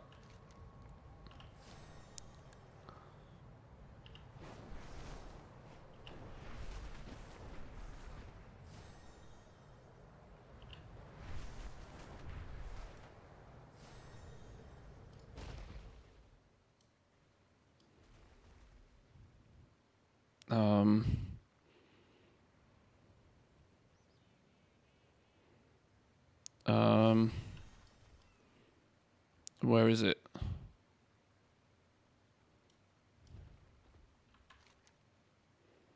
In order to see this treasure, you have to find a sorrowful letter. You can find this item in Expedition, Scout Packs, and Disturbed Dirt Packs. Oh.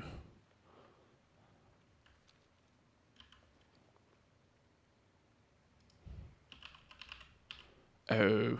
Well, that's that's a problem. Okay.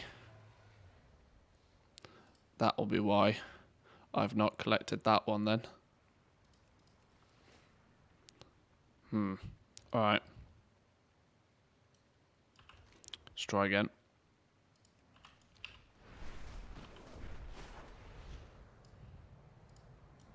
Maybe next time.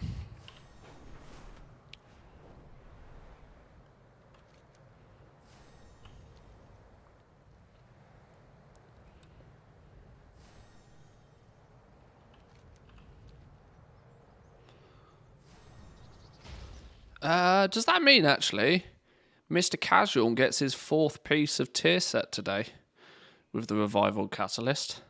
It does. 4th piece of tier set today.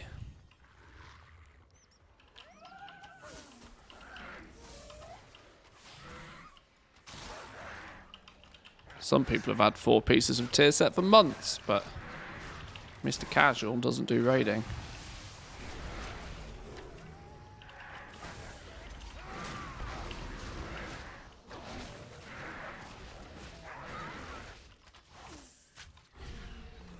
Oh, now I can turn Growl back on. I was wondering why Pet wasn't doing pet things. That'll be why.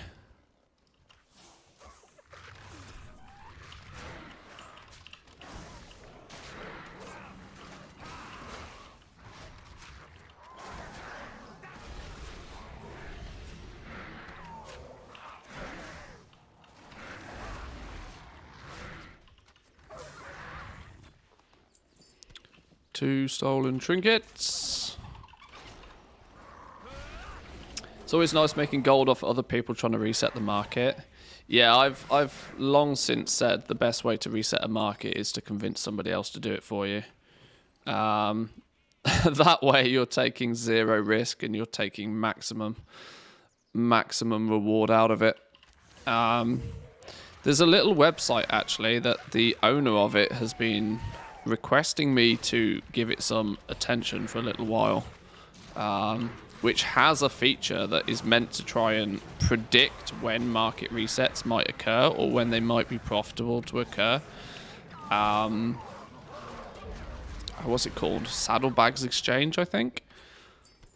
I've not personally looked into it in much detail, but one thing I did notice is that it tracks the supply of material quantities and in turn tries to showcase to you when there might be a shortage about to happen. Now, I don't know if it can give you any sort of notification or anything. I've not looked at it in much detail, but in regards to market resets, that's one of the most crucial things to be aware of. Is the demand for something outstripping the supply of it currently? Is the price likely to go up because of that? Is there going to be the likelihood that somebody will come in and clean the market out and reset the price on it? And that is the moment in time where you want to then be able to post your stuff. This is one of the things that breaks most people's resets. What a lot of people don't realize is that there are usually, especially now everything's gone region-wide, tens of people just sat waiting to post their stuff. They're waiting for the price to be right. And if they use something like TSM, this happens kind of like naturally, right? If you have TSM set up to only post things when the item is above a certain price, using correct use of minimum price thresholds, your post scans and your cancel scans may not tell you to repost any more of a certain thing, but then a reset happens and then, hey presto, all of a sudden it's a good idea to post things. And then an add-on like TSM basically takes care of that automatically for you. And in most cases, people don't realize it's even happened, but the outcome of that is that you get to then take advantage of that reset as well.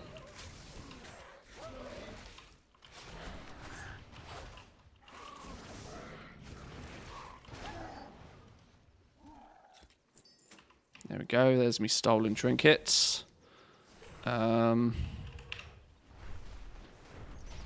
a scout pack. Cosmetic. There's another scout pack. Let's not leave these lying about on the floor.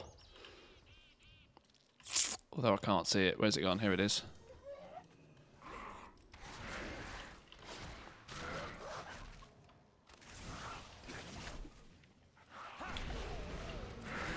Some raiders didn't get their 4 set till like last week. Or the week before last. Yeah, considering that, you know, I don't do any raiding, I don't expect to get a Dragon Shard of Knowledge out of a scout pack. Don't mind if I do.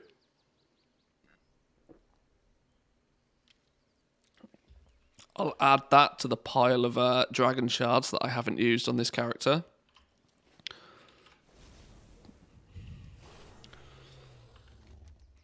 For anybody doubting that they exist, there's an indication that they do. Exceedingly soft skin. This is something that we farm from these horny goats up here. Where are they? You.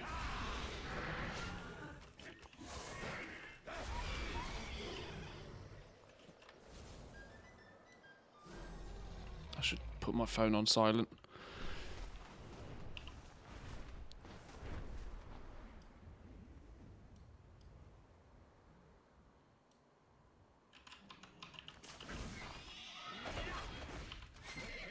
Right, let's see how quick we can get this one.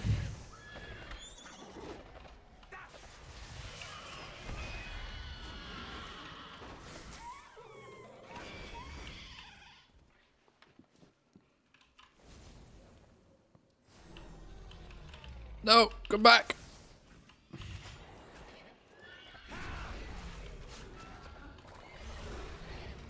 Yeah, tokens been going up in price actually. We were talking about this a little bit yesterday, but the token's definitely rising. Now the Valentine's Day sale might cause a few people to cash in some gold. But generally speaking, the token is just now in that, now in that phase of just going up. It's just what it's going to do. By how much and how quickly, we'll have to see, but 300k tokens won't be too far away, I don't think. There we go, there's our exceedingly soft skin. Incandescent Curio is the last thing that we need. Elemental enemies. Why can I not remember where I usually get this from? Incandescent Curio.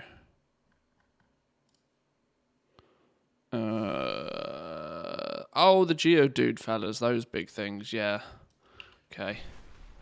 Hang on. As I'm down here, is there anything else I need to do? Oh, check map for dragon shards. No. Doesn't look like it. No free dragon shards this week. Damn, I was really hoping that it was going to be like an elite quest a week would give you a dragon shard. But clearly not.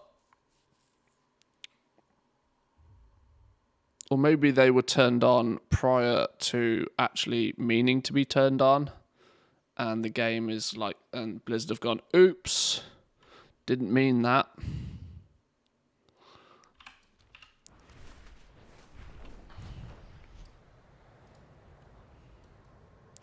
We go turn in this story of a memorable victory while we're down here. Oh, we're going to be back here in half an hour for a feast anyway. Diablo 2 whatever the R stands for. Revolutionized, revitalized, redemption, whatever the hell it is, I can't remember. For $13 as a steal. I didn't actually play the remake, remastered, whatever it was. Diablo 2. I don't have the nostalgia from Diablo 2. I never played Diablo 2. So when they remade it again, I was like, great. It's still a 20-year-old game I'm not interested in.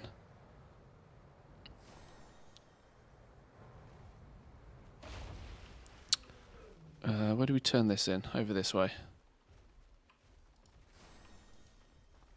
It's because you're too young. I wish that was the case. What do you have to trade? Will you be playing D4? 100%. Good day, Absolutely. You could not stop me from playing D4. It's pre-ordered. It's ready to go.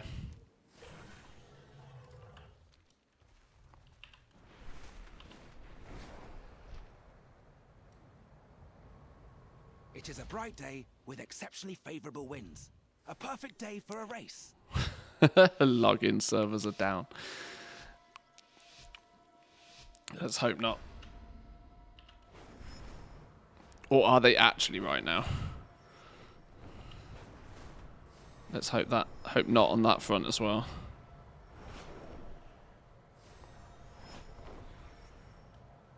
When D4 launches, yeah, probably. I think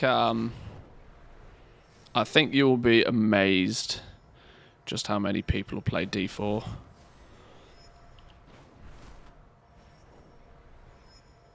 If for no other reason than out of pure curiosity after the Diablo Immortal thing. Diablo Immortal showed the world that there is still a remarkable audience for that type of game.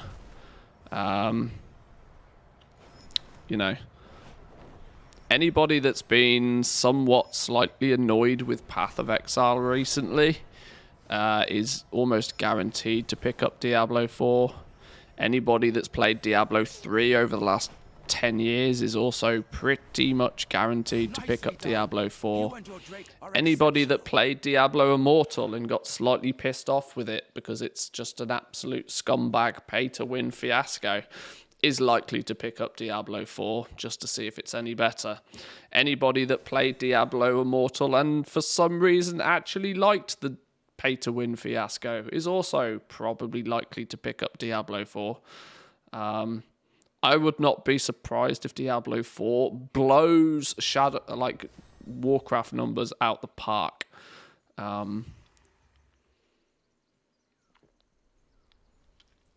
already seen I've not watched them, but I've seen a few videos pop up over the last few days of people claiming that, you know, was Dragonflight a success? ? Questioning the potential sub numbers of the expansion, which is interesting to me. I'm not sure what the data is that backs any of that up, but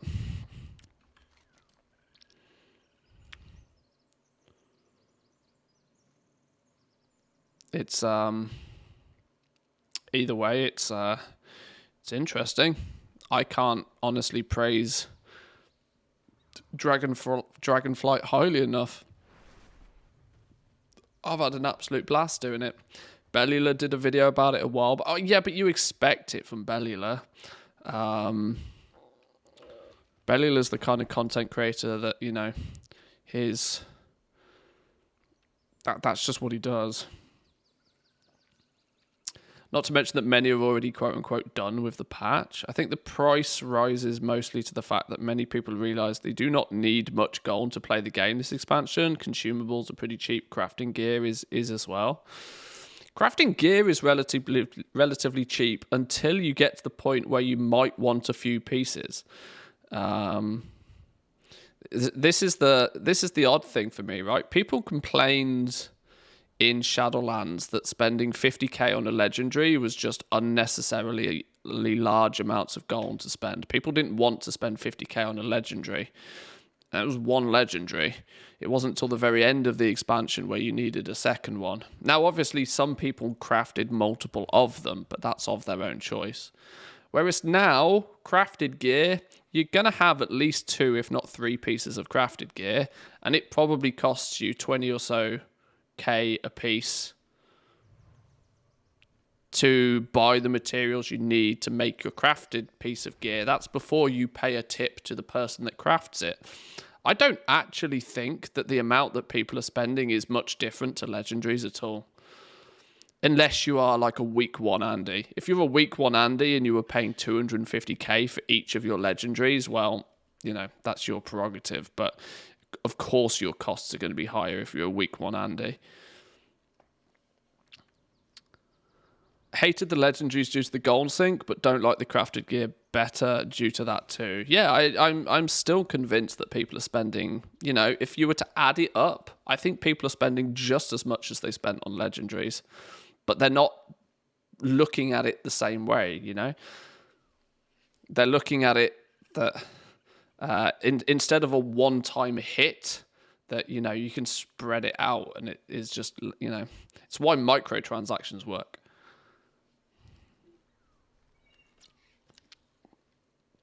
Issue with Shadowlands legendaries is that you needed them. They were too powerful. You tell that, yeah, but that logic doesn't make too much sense, though. When you look at the Elemental Lariat, You find me an endgame raider who doesn't have that necklace. That necklace, that jewel crafting necklace, is practically as mandatory as a Shadowlands legendary for anybody competing at, you know, in any form of competitive content endgame. It's just as mandatory.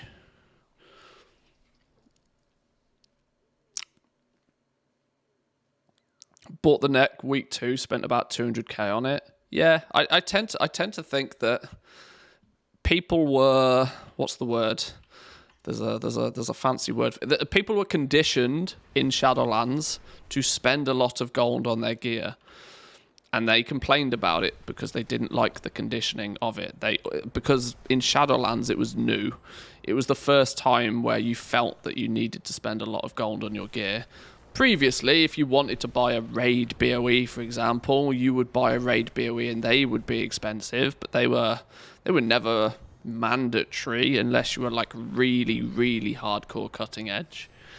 Then they conditioned everybody with Shadowlands legendaries that each patch you're going to spend a few 100,000 gold on your gear if you want to be competitive. And it was, it was a bit of a sore spot for many people. Now, though, Dragonflight has turned up. It's practically exactly the same, although it's just not one big single-time purchase. It's spread out over multiple bits of crafted gear. What was that? Throw net? It's now spread out over multiple pieces of gear. And because you were kind of already used to it from Shadowlands, it doesn't hurt as much anymore. And people have stopped complaining about it. It's quite interesting how it works.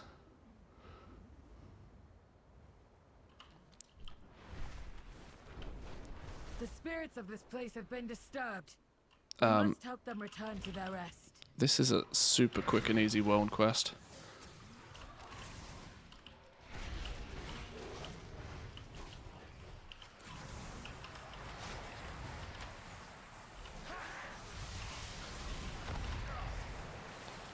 Oh, it is when you don't get stunned.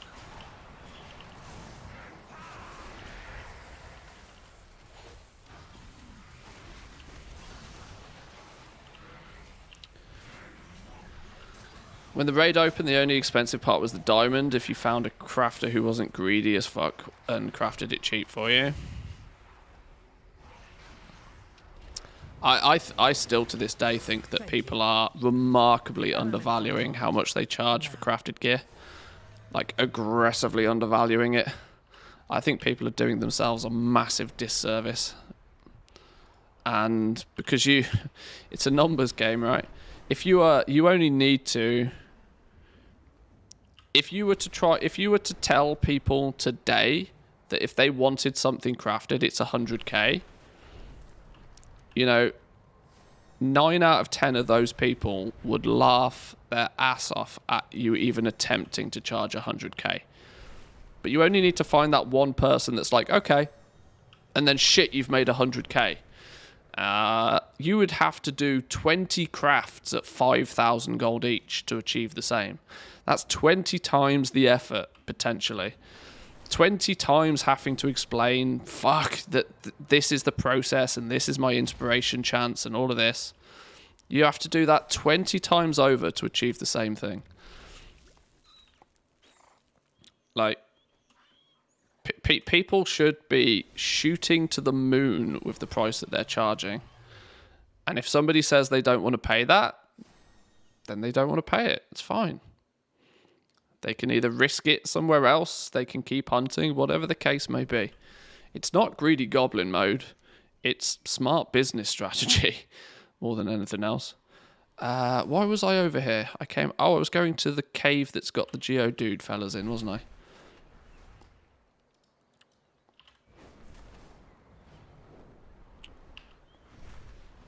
The mountains are mighty here.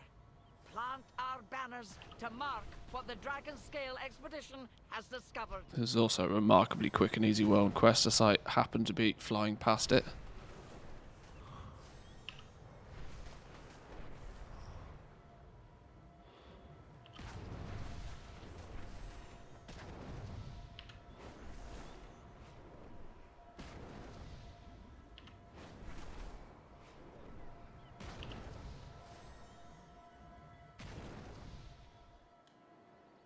Although I'm out of vigor. How many more do I need?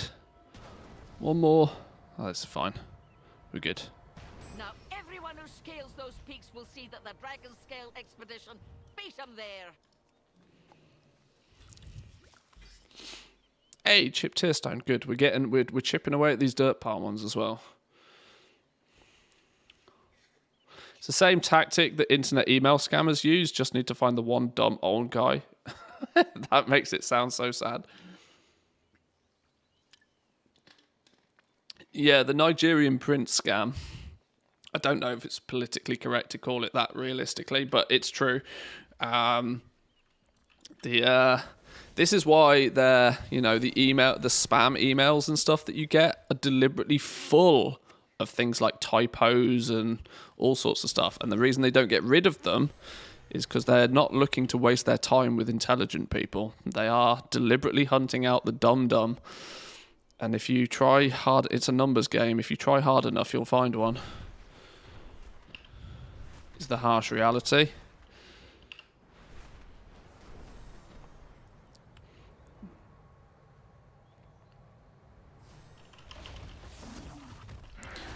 Now, not that I'm calling most people who play World of Warcraft dum-dums, but I'm sure if you lined up 20 people, you'd find one of them. Ah, boom, my inventory's full. My inventory's full, and I'm not entirely sure there's much I can get rid of. Easily, anyway. Have I got a bunch of greys in my bags? I don't even think I do. I have many, many wares. Good fortune to our friends.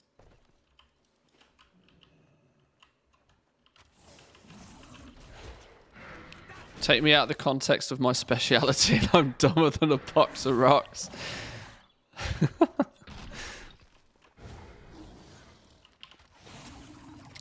Even if that is the case, you've got humour on your side. Well done.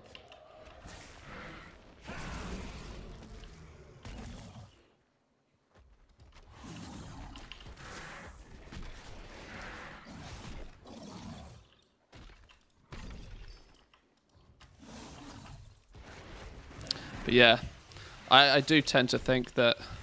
I mean, this is also something, after discussions over the last few days, yeah, like third kill. After the last couple of days, I have really considered putting a video together, sort of showcasing how people can make substantially more gold from their crafting adventures with probably just as much effort, simply by readjusting the way they go about advertising and the prices that they use. I see so many people who are crafting gear trying to compete against other crafters, and I'm like, you are actually mad.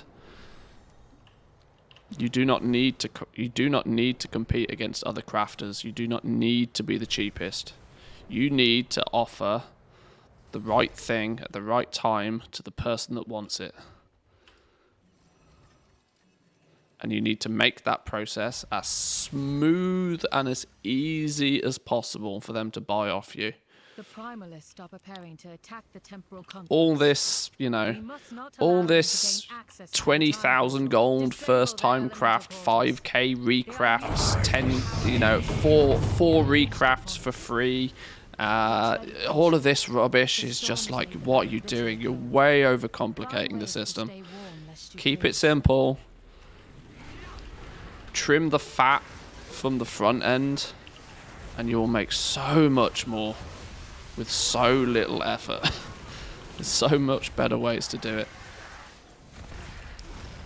Work smart, not hard.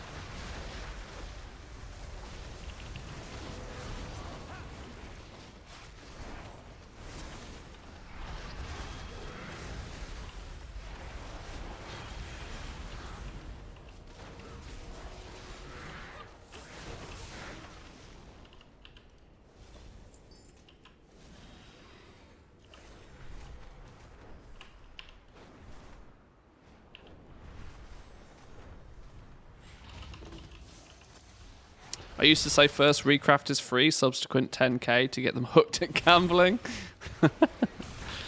I don't think anybody should be offering anything. Like, if the smartest way to do this, and I don't know the easy way to showcase this other than, you know, physically do it myself.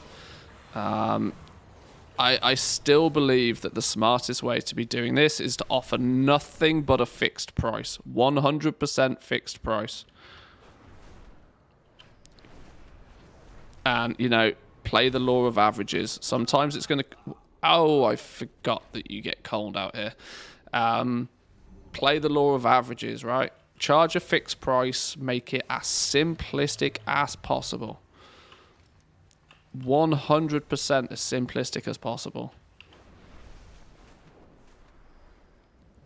You want this piece of gear at this price, it's going to cost you this. That's it.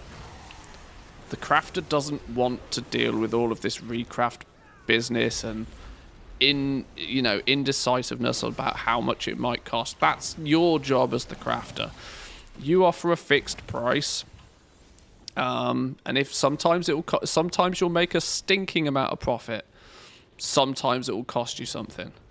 That's the way you should be doing it.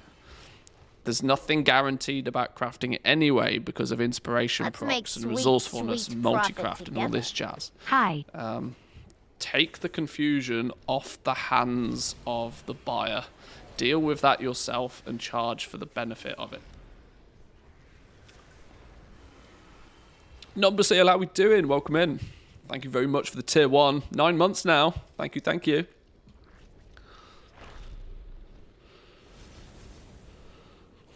Well done. The primalists will attempt to open the portal once more. This guy from Kazakh got suspended for scamming people. He was doing a quote-unquote free craft with a full resourcefulness build to get free ingredients. I mean, it's... I would be interested in looking into that because I don't strictly believe it's true. But I might look into that in a minute. That does intrigue me. Spider senses are tingling. Let's do this one.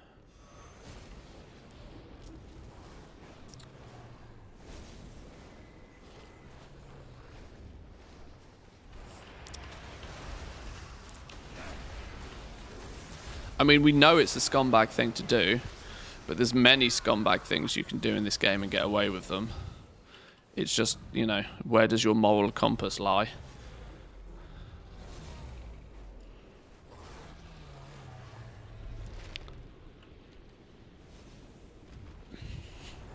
That's the bar. You don't have any way to know what profession tools another player is using. Exactly. If anything, this is the reason why I think you can get away with it, because it's not your fault. It's not any individual player's fault. It's the fault of the system. It's the fault that there's nothing in place. There's an unwritten requirement for trust, which you don't need to spend more than 5 minutes on the internet to realize that trust is something that is not very commonly found. Because most people on the internet are probably not very trustworthy. Anonymity tends to do that to people. Especially in a video game where theoretically nothing particularly matters outside of the four walls of the video game. This is why gaming companies spend large amounts of time and development time trying to create systems that can't be abused. Because people will do anything that's physically possible to gain an advantage in a video game, because that's the forum in which to do that sort of thing. Rules, regulations, laws, jail time, all these sorts of things are naturally a hindrance in the real world, not so much in a virtual world. Look at the popularity of GTA RP. The entire principle behind that is to allow people to indulge in being a career criminal in as realistic a fashion as possible without repercussion. Now, if that's what gives you your kicks, then fair play. You go have at it.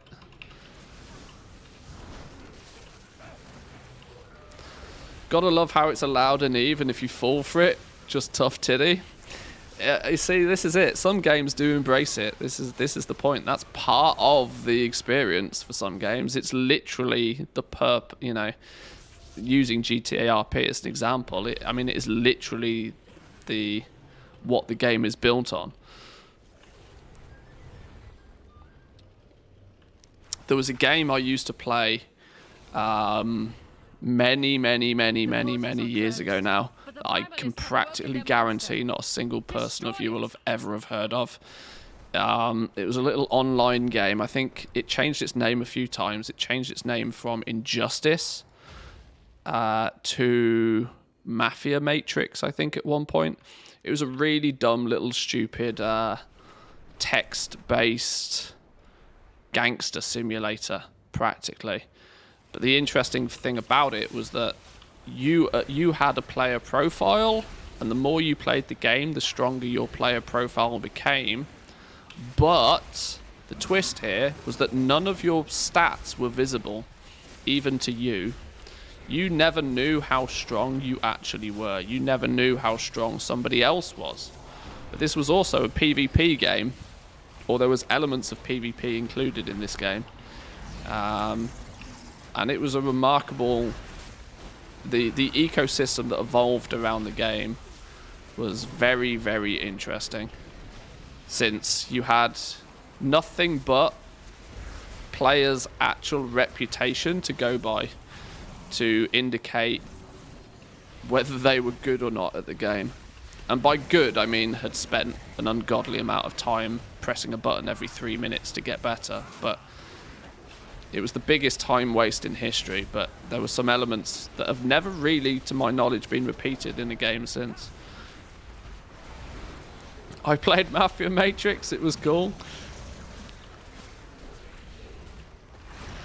Yeah, it had a couple of different names, but I'm surprised anybody played it. There was probably never more than about 1,000 people ever that played it. Because it got, as time went on, it got real local, is the way I like to describe it. That if you weren't part of the in crowd, you never had access to certain parts of the game. It was a reputation system, you know. You had to build your character up, and you had to join in within certain communities. They had like 7 or 8 different cities that you could be a part of, each one of those cities, and each of their own cities had what back in the day were internet relay chat channels. Now would probably be the equivalent of guilds or discords or something.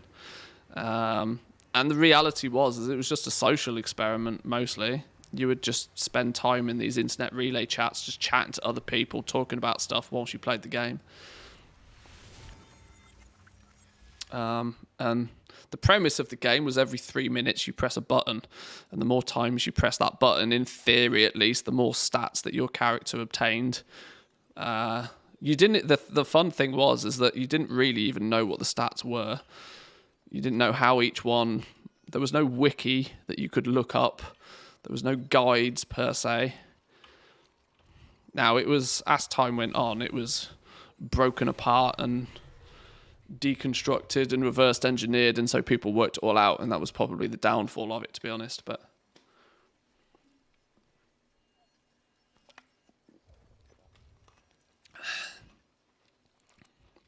Create a female character in RP GTA server. Do a speed run on how fast. Oh Lord. Okay. Oh Lord.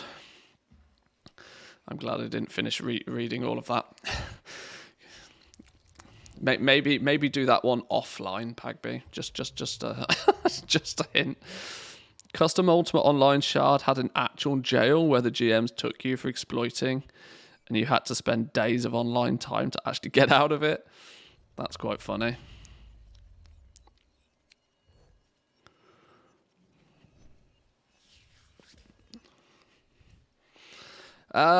Right, what do we need? We need 2 more dirt piles. We need some books, and then we should have, and then some faking some crafting orders. Okay. Dirt pile farming. 4 minutes until a rare, actually. Do I knock about just for a few minutes until there's a rare, maybe. Oh, and a feast. Thinking about it. Feast starts. Do I really need the feast? Not sure. Not sure. Probably should go do the feast.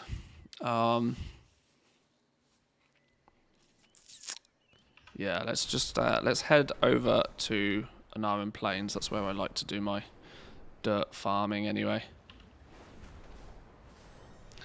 I think yeah, doing the feast actually is going to be part of the you get revival catalyst points for the feast. I think so. Partly makes sense.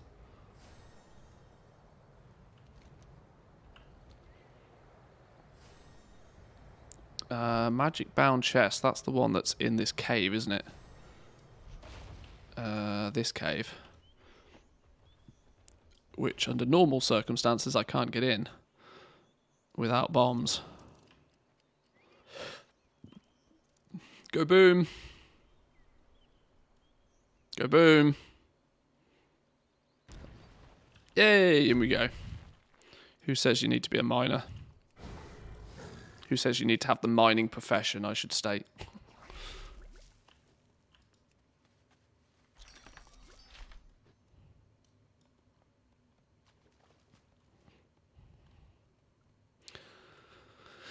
After all this time, do you think that Matt's rank is a good thing and should continue, or should it be abandoned? I like it. It adds variancy. It adds... it's good from multiple perspectives. The only... there is one concern with it, and it's that as the expansion grows further and people get more I don't know, clearly the only way that Blizzard could circumvent quality 1 and quality 2 materials being completely pointless was making it so that you could never guarantee quality 3 when gathering, which was an active decision to try and keep some sort of value in the lower level materials. That will only get more problematic as time goes on. But I do think that it naturally extends the cycle. It extends the life cycle of both gathering and the crafting professions as well. Now, if they do plan on doing something patch by patch to add more stuff to that, then hopefully there'll be like a soft reset almost on it. And we'll get like a new material that can be gathered potentially. And then there'll be multiple ranks of that as well, which does help, like I said, expand the life of it. So I don't think it does any harm to the game. Obviously, there's a bit of, it's clutter. 3 times as many physical items. They would need to, in my opinion, rectify the bag space situation. Most of my bags are full right now, and they're not full because there's lots of gear in them. There's full because I've got 3 different qualities of practically every material in my bags. So there are some things that would need to be smoothed out if they plan to continue doing this going forward. But I certainly don't see anything problematic enough for them to get rid of it. Even if it doesn't add much, it adds something, which is, the positives outweigh the negatives. My 2 cents.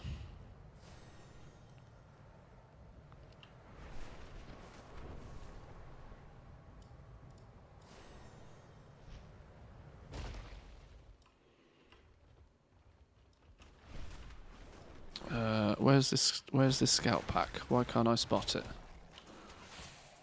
Hello? Who's yoinked me scout pack?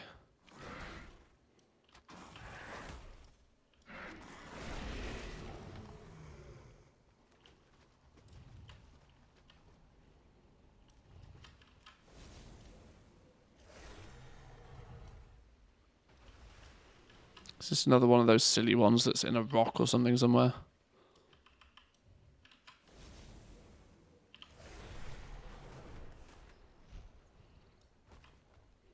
Hello? hella confused now.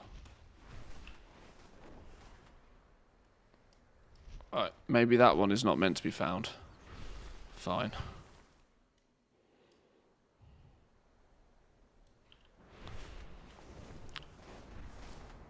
I'm not wasting forever trying to find it. Oh, the damn feast is up. Let's head over to the feast. I should probably get the feast weekly done as we're here, as it's up.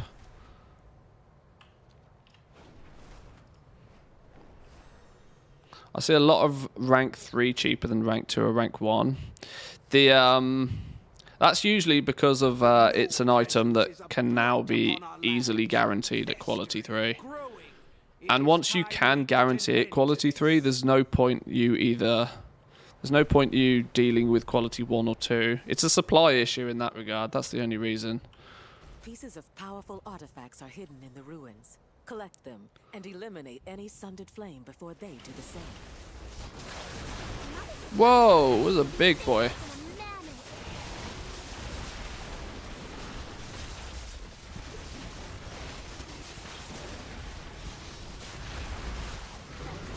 I'll turn my game sound off for this. I don't think you lot want to hear my feast going crazy. Especially if you're doing your own.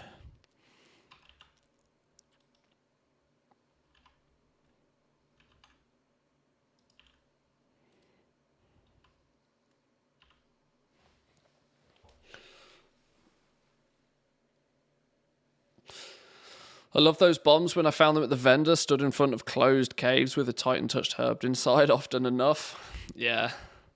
Yeah, they're a handy little tool to have on your toolbar.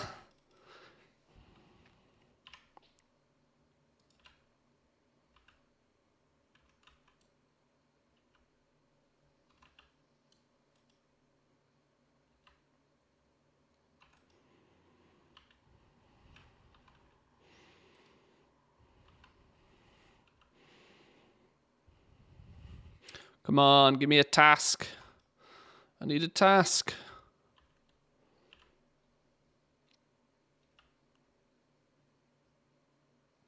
Stir the pot. We can do some stirring.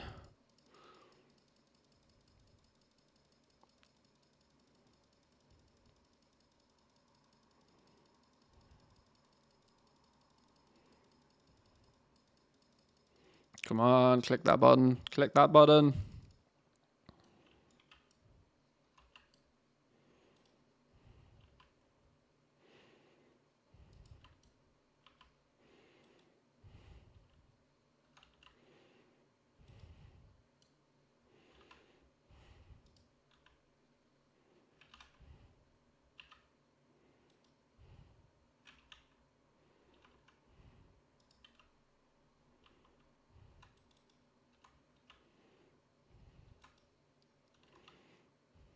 Come on, I need more tasks. Oh, I'm getting tenderized ones. Perfect. Boom. Feast done. Although now I've got to knock about for 5 minutes. Oh, I'm getting rep from this as well, actually. It makes the 3,000 rep this week easier to do. I guess we'll keep doing it then.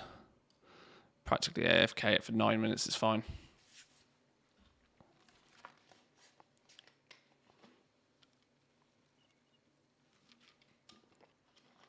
This is still not a great showcase of me trying to bang out the weekly tasks nice and quickly. Nearly 3 hours into the stream, and I still haven't completed one character. Oh dear. Too many squirrels. This is why I was trying to explain this to Mrs. Manthieus the other day. That whilst I stream, I'm like less than 50% efficient, and that there are many things that I want to do in the game that I don't particularly want to do on stream. Simply because they're chores, you know? Chores of which I just want to get out of the way. And I also understand that they're not strictly the most fantastic stream content, you know? I do like to keep my stream... For starters, I don't shut up. I don't stop talking, which is half the issue. That when I'm talking, I'm clearly not focused too heavily on what the hell it is I'm meant to be doing in the game.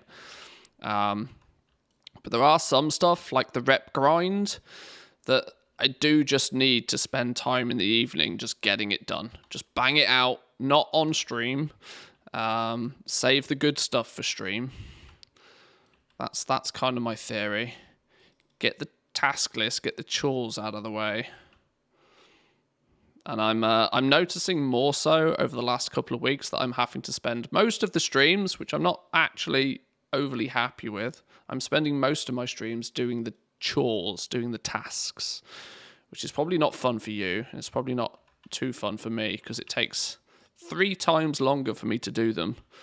In 3 hours, I could have and probably should have got 3 characters' weekly task list done, where instead I've barely got 1.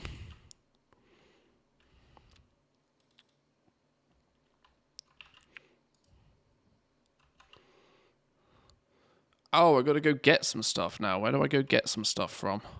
That wasn't a task I expected. Some of this.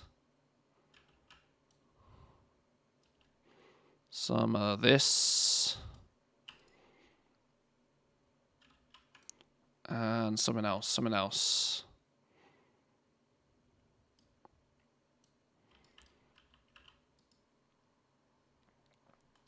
Somebody reactivated my Netflix sub 6 months ago, and I've only just noticed they changed email login details and chose the premium package. £90 down.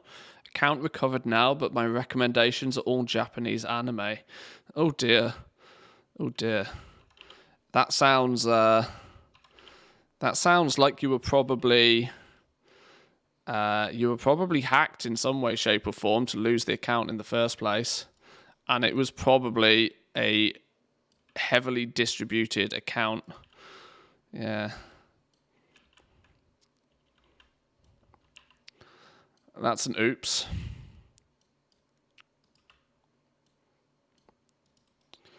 It's in scenarios like that where you would kind of actually hope that Netflix would have looked at that and gone, this isn't quite right. This doesn't make sense. Why is this person now solely watching only something that they maybe... Now, obviously, you may or may not have watched Japanese anime prior, but... Like when your credit card... If your credit card has ever been hacked and somebody's bought something from some random-ass country with your credit card, you know how your bank just turns around and goes, whoa, hold on a minute. And you get that phone call... are you actually in Timbuktu buying a donkey? No, I'm not in Timbuktu buying a donkey. Please stop that. You would kind of hope somebody like Netflix would have done the same, really. Suspend the account, send you an email, require phone verification or something to reactivate it. Sure, it might be a bit of a frustration for... the user occasionally, but that level of security would go a long way. Banks have a vested interest, not to mention a legal one, in terms of preventing it. Well, that's true. As far as Netflix sees it, it's just more money in it.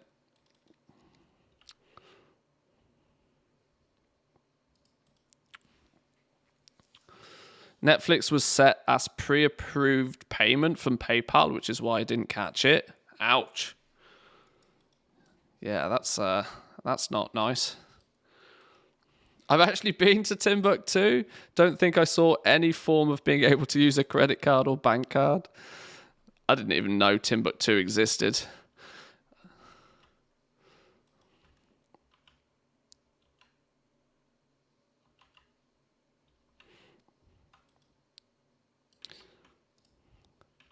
It's like Bugs Bunny should have taken a left turn at Albuquerque. Is Albuquerque a place? Or is it just a made-up Warner Brothers thing? Is it all just fake news like Australia not actually existing?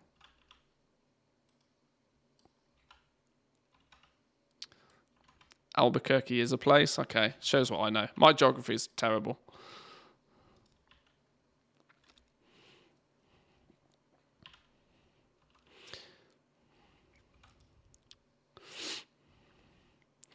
It's a place in West African country called Mali. My mother worked for the Dutch embassy there, hence having me being there.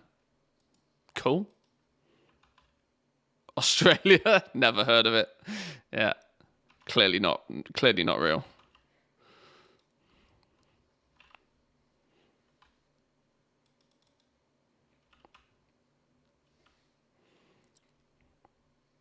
Does this count as a world quest? Or am I going to have to go and do another world quest? Although the siege is up in 20 minutes. We probably finish this, scout down some dirt piles, bang out a siege, then head back to Valdrakken, I reckon.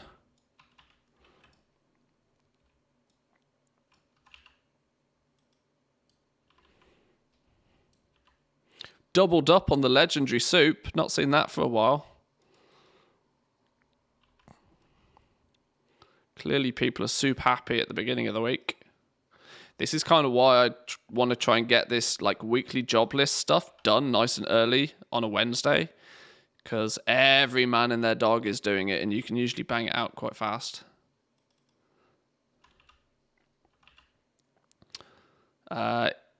In New Mexico, what's this, Albuquerque? Or Timbuktu? Or Australia? Is Australia in New Mexico? That would make sense.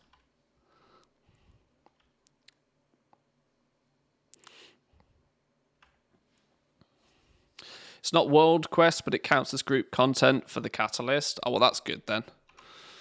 We need a few bits of world content for that. Or group content, even.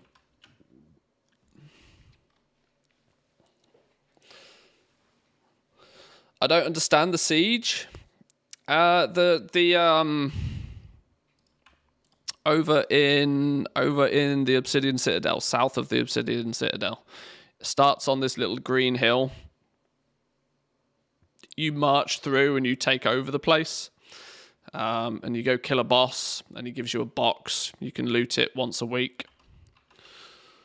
Good for reputation and one-time goodies. Is that the feast over? Oh no, still going.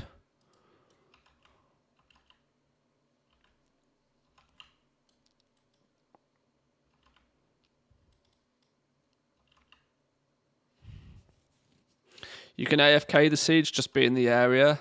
Yeah, I mean, you can AFK the feast as well, to be fair, but considering you get a little bit of rep every time you complete a task, even if you're rep capped, might get you some Paragon boxes occasionally. And I feel it's good to help out. If you're here, you might as well be pressing buttons, you know?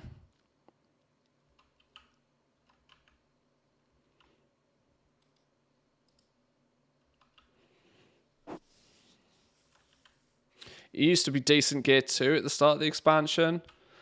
Yeah, not much in the outer world is really good for gear anymore, but that'll probably change quite soon. Right, come on, Biscuits. Nuked. He gets shredded nowadays. He doesn't last more than a second.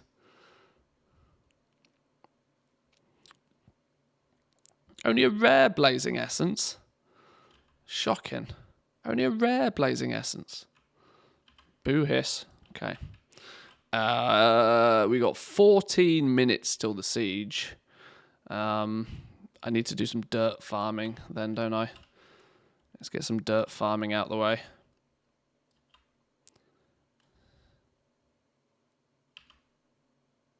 Yo, that didn't give me revival and catalyst stuff.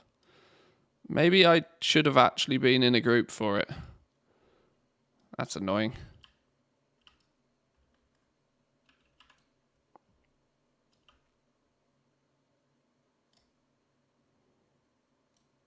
Okay, that clearly had been picked up by way too many people way too quickly. Oh no, it's here. Yoink. There we go. Molten Dragon Scales. There's one of those. Oh, hang on. This is all part of a world quest. As we're here. As we're here, and as everybody else is also here. Let's nuke away.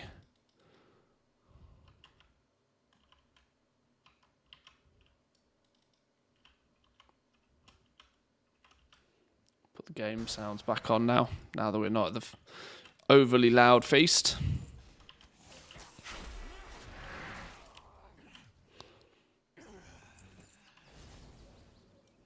Usually stand at the rare that spawns right after the siege.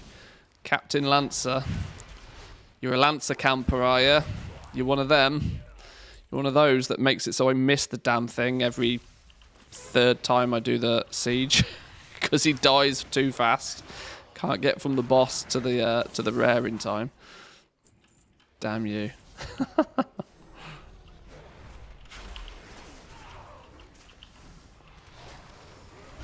Oh, hang on. Artifacts found. I've clearly not been looting artifacts. Stop killing things. Start picking up things instead.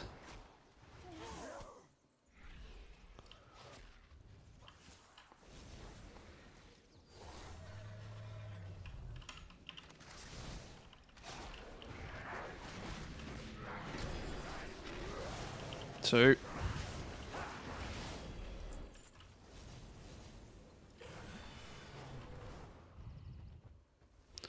He dropped the lariat recipe week 1 for me. That's big. Now I see why you did it.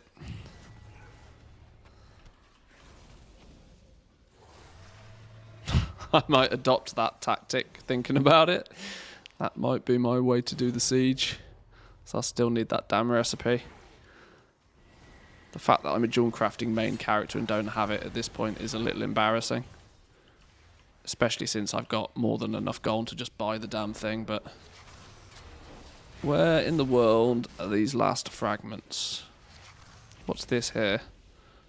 In a cave, loot a magical salt crystal in the Azure Span cave and use it in the Waking Shores to summon him. Huh, clever. I might do that. One day. One day that's not today.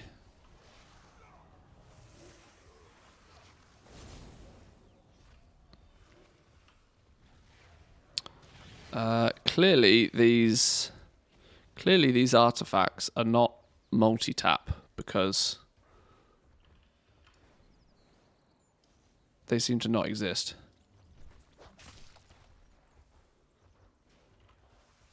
Leads me to probably having to find where they spawn and waiting for it to spawn and then quickly click on it before somebody else does. One of the downsides of doing world quests on reset day. That sometimes it's a shit show. Is there not some in here? I bet one spawns in here. The question is where. Hang on. Twinklies. Twinklies! Get off my twinklies! Yoink.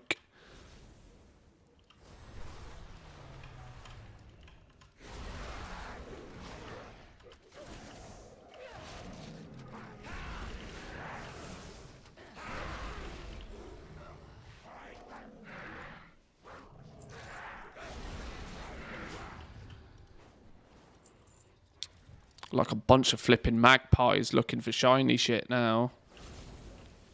Everybody's camping the shiny shit.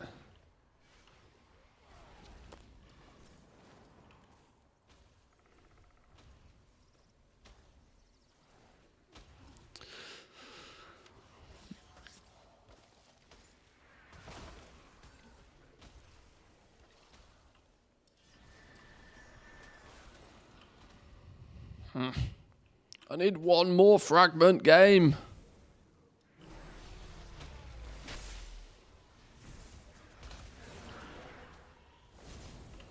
There's got to be one that spawns in here, right? Surely. Where there's a group of mobs, there's got to be a shiny thing. There's a shiny thing!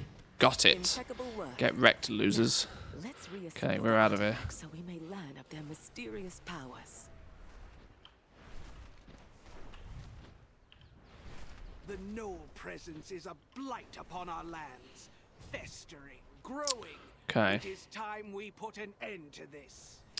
A few more reputation needed for the weekly Accord quest. That will happen naturally, if not accidentally. Let's get this last. I've got one more thing to get from a dirt pile by the looks of things. There's a disturbed dirt round here somewhere. Once again, it's a lie. It's all an illusion. Is it in here? There it is. The fact you can't pick up dirt piles in combat is also really annoying. Of all the things you want to just quickly pick up, swoop out, peace out, job done, it's a dirt pile.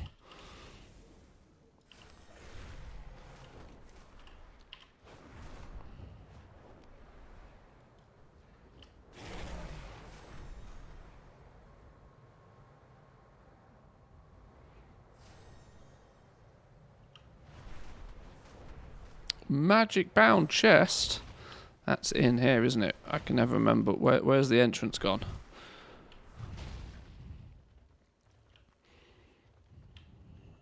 Oh, it's a molten one. Frost trap.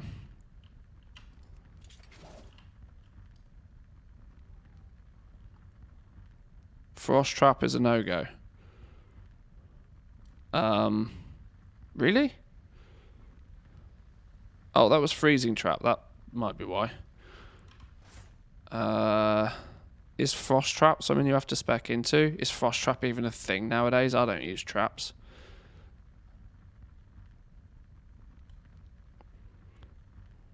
Oh, the bypassy thing. Yeah, of course. Screw this, trying to figure it out. Boop. Genius.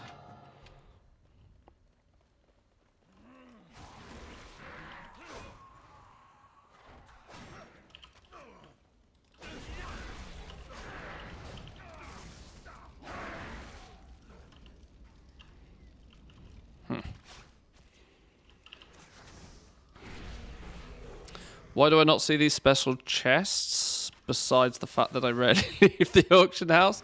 Well, that's going to be a critical part of it, for sure. The second part is that you probably want an add-on like Rare Scan or something to highlight when they appear, at least to give you some sort of alert on screen. Rare Scan is an absolute godsend for that for me. I use both Rare Scanner and Silver Dragon in combination for hunting down rares. That said... Oh, this dude's dead, okay. Yeah, I use a combination of two add-ons for rares, and in conjunction they also help me with finding dirt piles and treasure boxes and the stuff. Oh, that's also true. Yeah, you do need Dragon Scale Expedition at 16. That's an account-wide unlock, but you do need it. That's a good point. If you never leave the auction house, make sure that you have Dragon Scale at least to 16 on one character.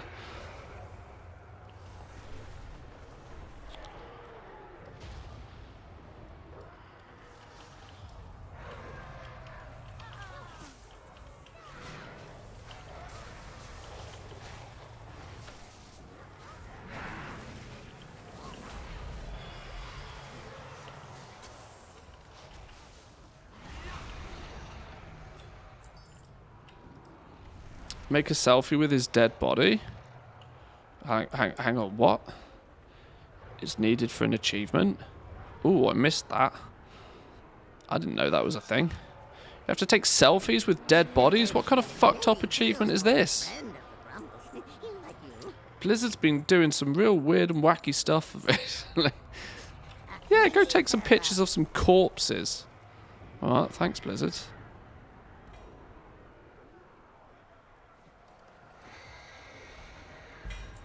Oh, okay. Heavy delay on that one. Okay. Let's head over now to what is going on? Serious levels of lag.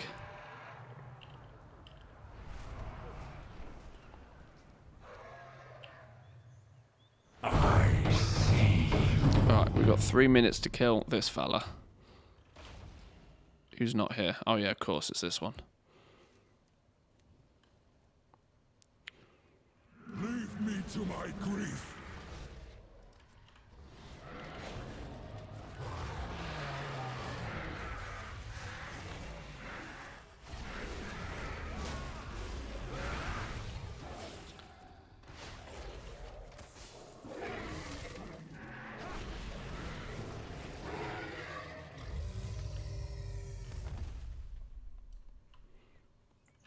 Okay. We're getting there. Siege in 2 minutes. Back to Valdraken. Fake a couple of crafting orders. And I think at that point we should be good on this dude. Oh! Storm bosses. Never going to say no to a storm boss. Where are you? Sure. Pew pew. What's the chances of being able to multi... actually, I've just remembered what we're doing here. Let's not get overzealous.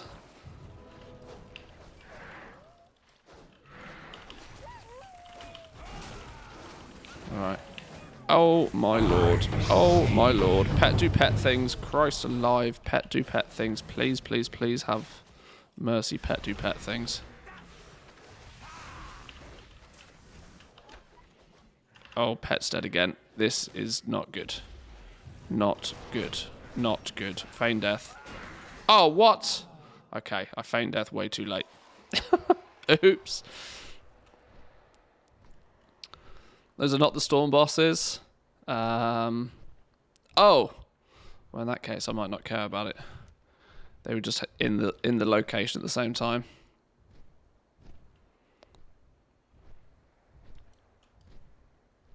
I feigned death so hard I actually died, pretty much.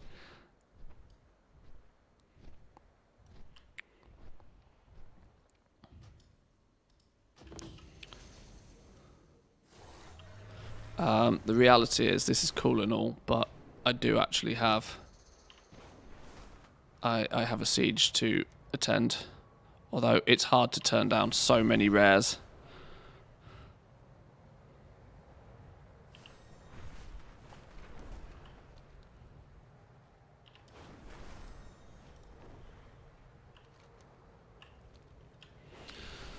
Never seen a crafting order or request in trade chat for the idle trinkets in Dawn crafting. Are these crafted items so bad? I think I agree with you that I don't think I've even seen them either. The reality is that you might need to just, you know, make them yourself.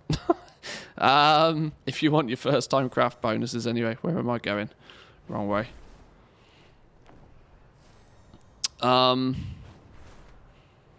Yeah, the reality is, I think, is if you want a crafted trinket, you probably do still just get a Dark Moon trinket. And outside of that, I think there are plenty enough trinkets that people have easy access to that are probably better. Which is the harsh truth. That said, people don't see public crafting orders of anything ever now anyway, so I wouldn't stress about it too much.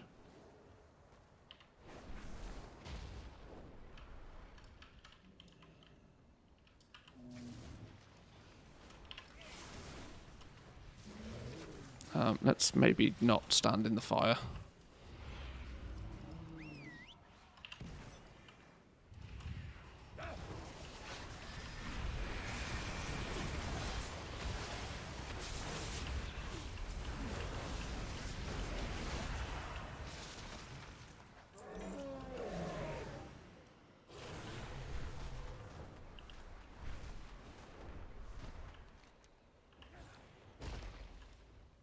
Oh, are we not fed the frog yet? No, we're getting there. 48 of 50. Nice. Okay. I don't think I will spend my own 4 sparks on idols for a measly 4 knowledge points. I would have probably considered it in the early days, but nowadays I'd probably just wait or use 4 dragon shards instead.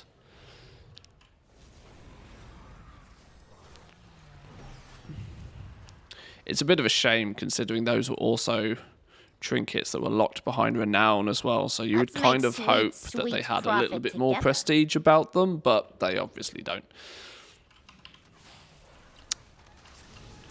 Epusatili, I think I've butchered that, but thank you very much for the tier 1. I apologise.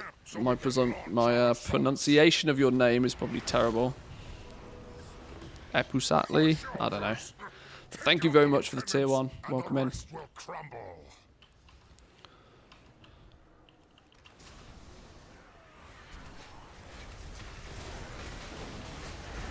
Can't you have an easy to say name like John or Bob?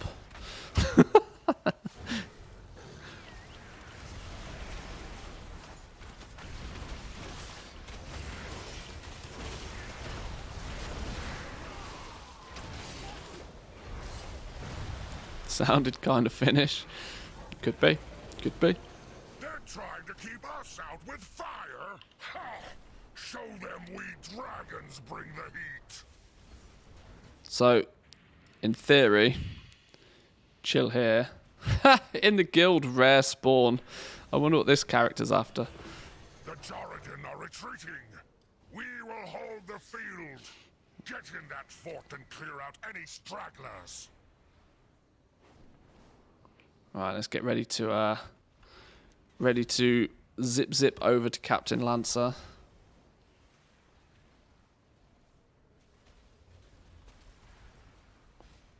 Thinking about it. Thinking about it. Thinking about it. Boom!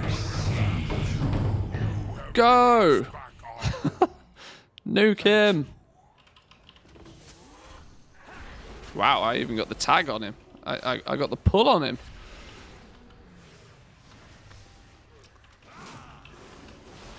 Last time I was this early, I utterly disappointed the wife.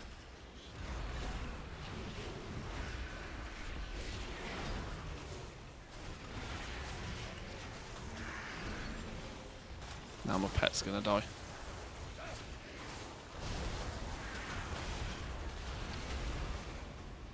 I think for trinkets, people look way more to tier lists because they're not that easy to figure out. And the idols are probably not S or A tier, so nobody even bothers with them. It's probably true. They're probably just too far down the list that people care about. No recipe. No streamer luck. Okay.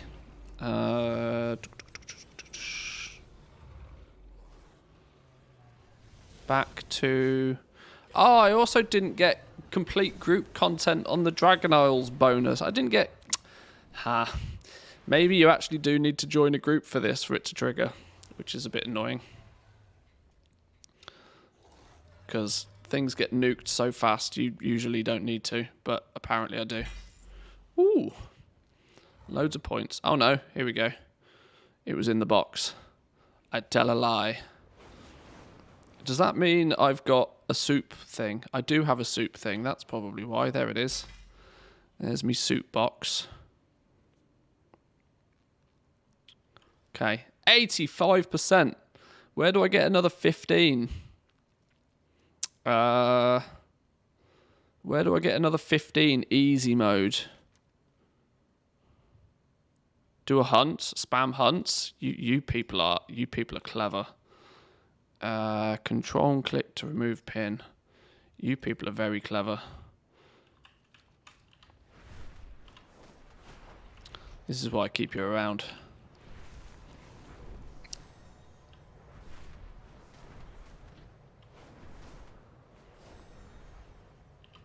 Doesn't world boss on an alt count for that too? I mean, that would also probably work. Where's the hunts going on? Am I blind? I must... What? There are hunts here somewhere. Sure. Oh, there, it's up there. That's why. I was just blind. Can I find a group for hunts? Hang on. Back custom.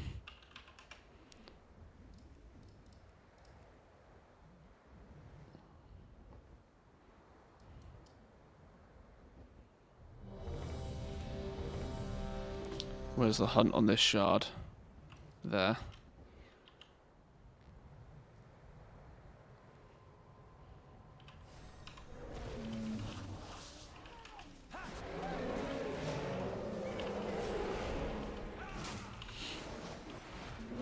You got a gold coin for the mount?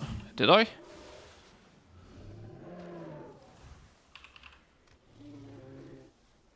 Silver coin?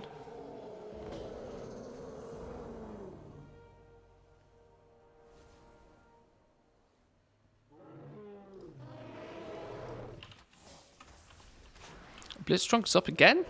Hey, didn't we just kill him?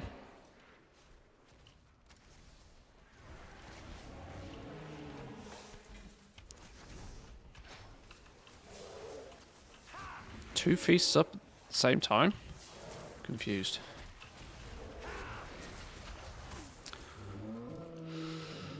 Or try to get into a normal vault raid for 2 hours getting declined. Yeah, I can't be doing with that.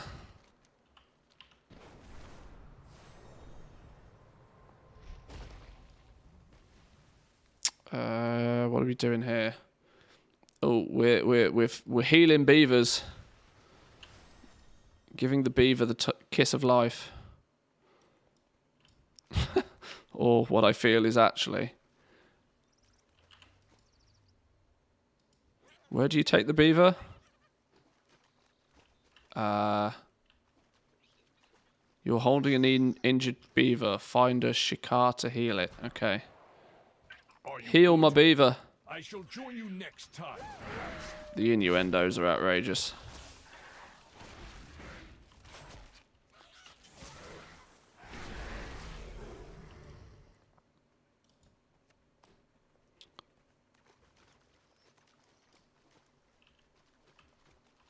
I can find lots of dead beavers. I can't find injured beavers.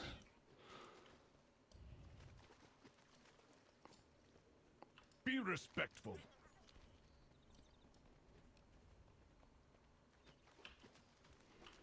$14. Come on, 2 more. 2 more. 2 more, people. Speedy now. Quickly, quickly.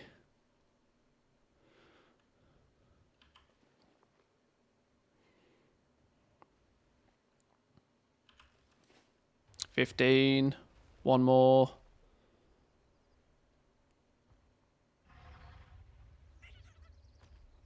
$16. Genius. This target will test your mettle, 2-foot. Are you prepared?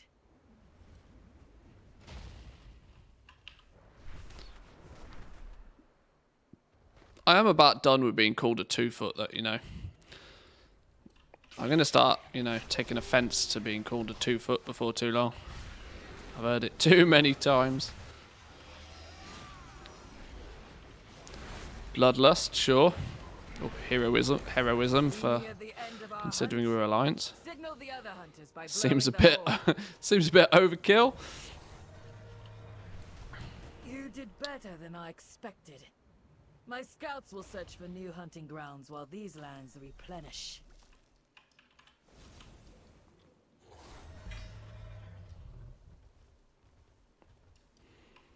I am well out of backspace again. Lucky doos you like.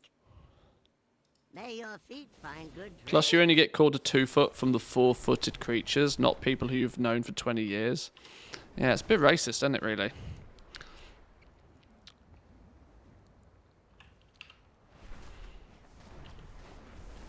Right, 1 more hunt. In fact, we'll probably do 2 anyway. If we're in a group, we might as well get our 3 weekly ones out the way. You can throw away the Lunar Festival coin. You are absolutely right.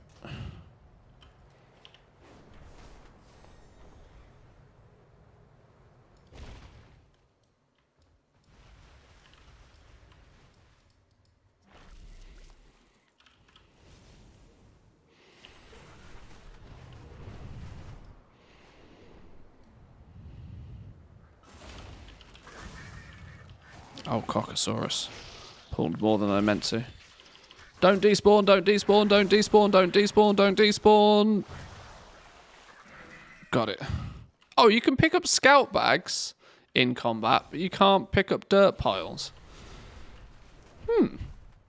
Today I learned. Finally got the big love rocket. Hey, GG. I'm glad to hear that more people are getting that now.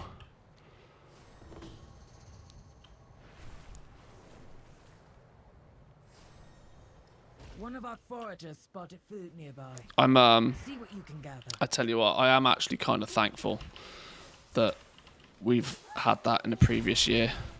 We got that last year. That for the first Valentine's Day in 18 years, I am not farming for a mount. I know Valentine's Day was yesterday, but you know what I mean.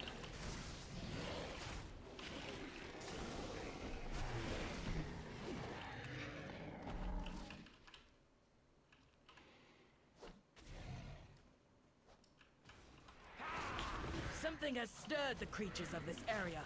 Hold them off. What am I in combat with? Nothing anymore. Ta-da.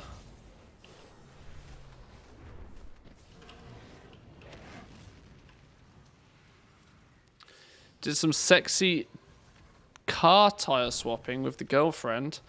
I had to read that twice then. Yeah, it's about... Hang on, you're swapping tires already? It's February. Is this just the fact that you bought new tires for the car? This is not, you know, winter season tires or something. Because if you're swapping out winter season tires, it's too early for that business.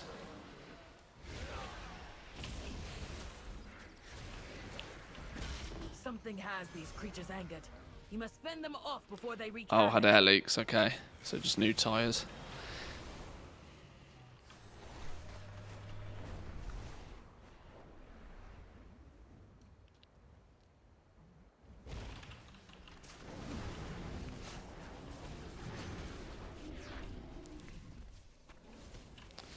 UK news is full of 18-inch snowstorm coming next week.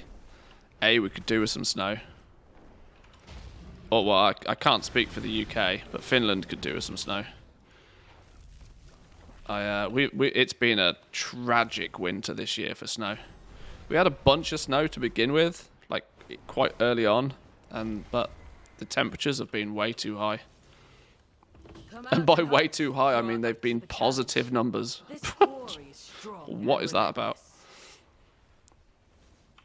How dare the temperature be a positive number in winter?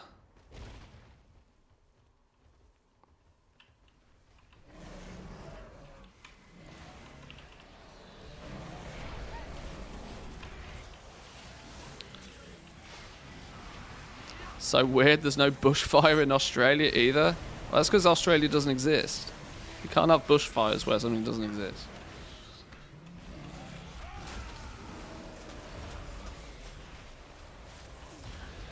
Our hunting companions require aid. Find them. You could close your eyes and think of a bushfire. If you really wanted to.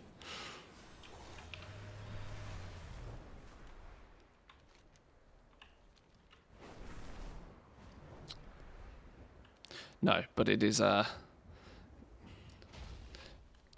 joking aside, it is good that certain places in the world are not on fire. Not being on fire is usually the preferred state to be in.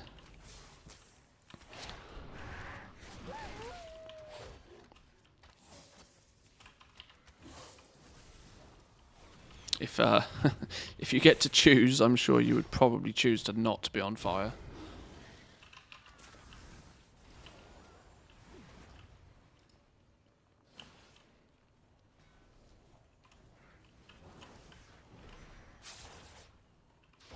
Are we going to have to stay in here for the next boss, do we reckon? Out of bag space again. This is problematic at the best of times. The creatures here are frenzied. Kill them, quickly!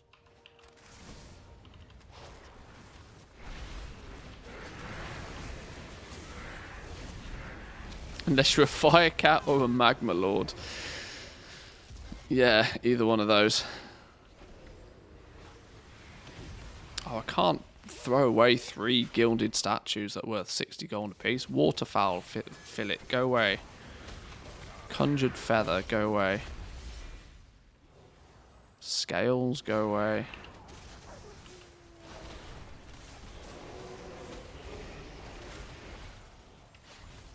The end of the hunt draws near. Sound the horn to inform the other hunters.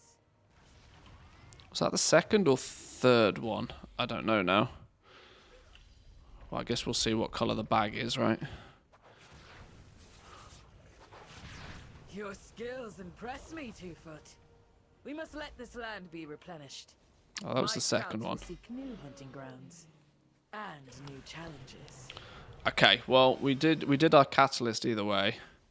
So the question is do I do another... I'm 200 rep away. I need to do another feast anyway for the week, so I might as well do one last feast, and then we're good.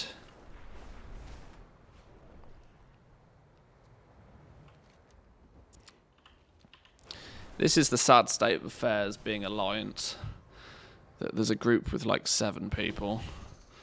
If this was Horde, there'd be like 40 people, GG.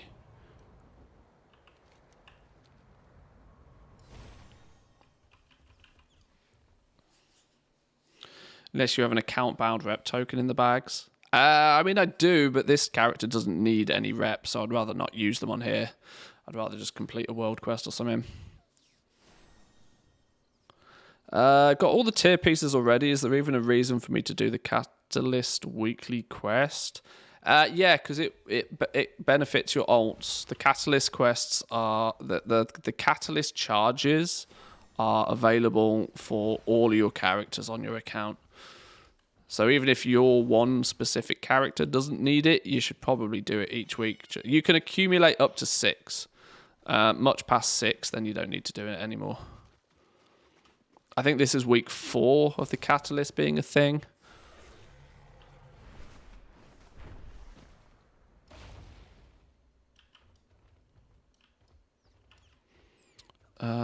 Where's the thing? Here it is.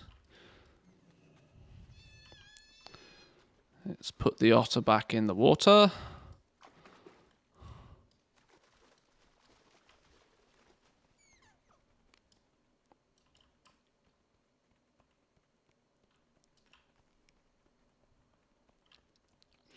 I wonder if they'll reset the catalyst charges for the next tier. Oh yeah, they definitely will. Yeah, you're not going to get to keep them for a different raid. They will 100% be gone. Got to ask again, what are the catalyst weeklies?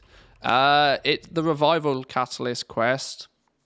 For doing group content, you get a resonant lifeblood. Which is basically a charge for you to use the catalyst. You put a piece of gear in the catalyst, out pops, in most circumstances, a tier set, which is the reason most people use it. Yeah, you can pick this up from either there's a dude standing next to the Great Vault, or you can go over to the catalyst itself and get the quest. Kill them quickly.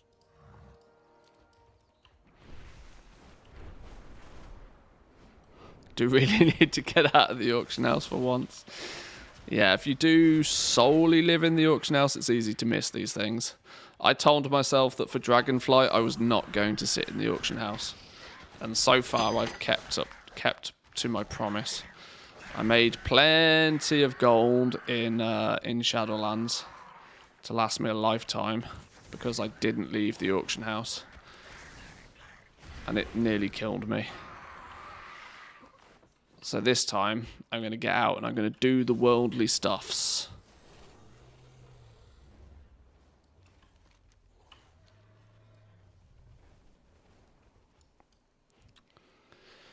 Is that a nice place to listen to music back there? Back here? It may be. It's the start of a home cinema setup. Obviously missing the crucial component being the TV. But it's some of the gear that I've just had for years anyway. I went and grabbed it out of the storage and started playing around with it yesterday.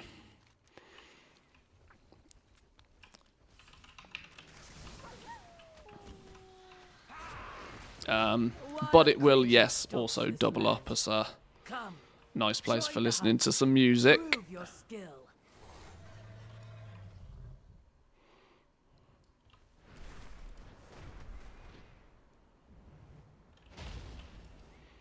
Oh, who pulled the otter that way? Okay. Oops, tagged the wrong one. For sure is the crucial component of a home cinema. Yeah. It's not very cinema-like without a picture. Kill these creatures so that we may harvest their bounty.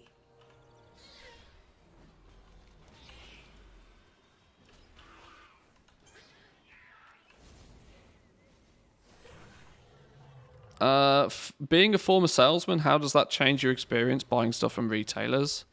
It causes me to hate it. It genuinely causes me to absolutely detest it.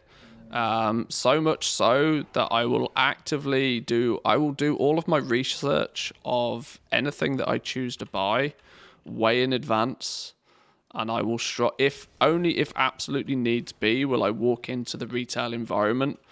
Maybe, if I feel the need to playtest, or, in the case of like a TV, see it, or in the case of speakers, listen to them, or in case of headphones, try them on, this sort of stuff. Only will I'll have usually picked what it is that I want way before even stepping into the retail environment. I will, and then if I feel the need to test it in a retail environment, I will, I will then choose to buy it from there as well. Alternatively, if I have no need for any prior, testing of the thing, I will buy it off the internet, because I cannot be doing with the hassle that gets thrown at you by buying through a retail environment, especially electronic goods. And you could argue it's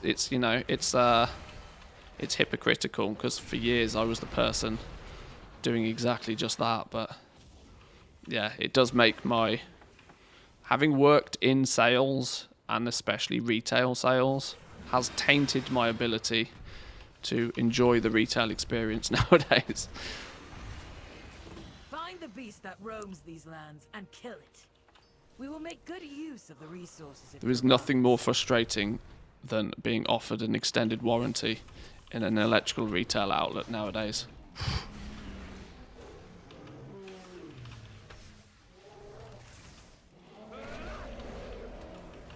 And especially then knowing that the question is coming.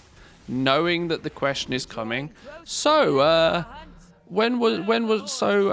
you happy with your mobile phone? Yes, I'm very happy with my mobile phone. You are not going to be able to sell me a new mobile phone. Please. I know your boss has told you to ask the question, but I'm going to tell you very firmly, and I'm going to tell you once. No, thank you. I'm not from having worked in that environment, I am probably the worst customer that you could have, because I'm not going to be convinced to buy anything other than the exact thing I walked into the shop to buy.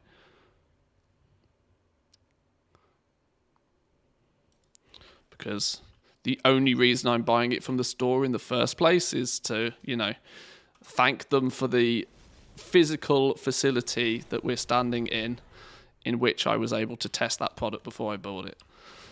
Otherwise, I'd have bought it online.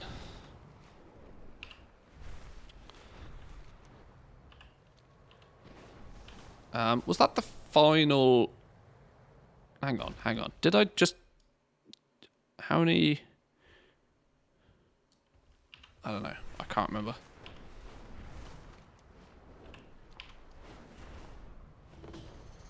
Speaking of headphones, did you ever get newer ones? What did you decide on? I'm honestly probably going to end up... Now, I appreciate the help that people gave me, but I'm probably most likely to end up just buying another pair of these. DT990s. I was looking for a pair of wireless headphones, and Beyerdynamic don't really do wireless. But I've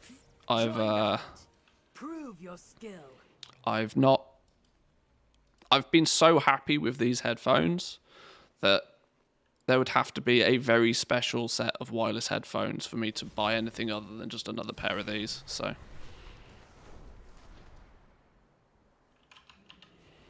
that will probably be what I do.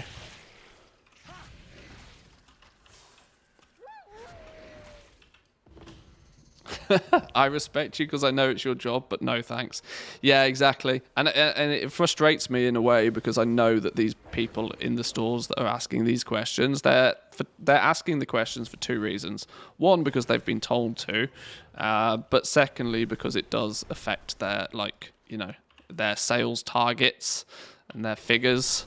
And the annoyance is, especially within the electrical industry, is that selling something is not enough nowadays. in the weirdest of ways. Selling something is not enough. So much so that there are people out. I worked with people who would not actively, would actually basically not sell you something if you weren't purchasing add-ons to go with it. They would, give you a ticket and send you to the till. They didn't want that sale. They didn't want that transaction on their record because it wasn't deemed a positive transaction. It's gross, but it's the way that those companies work.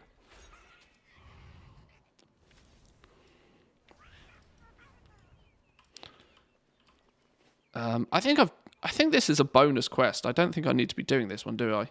Other than I need 70 reputation. So maybe I'll just finish this as I'm already here. And it's easy rep. Unless there's a world quest I want to do.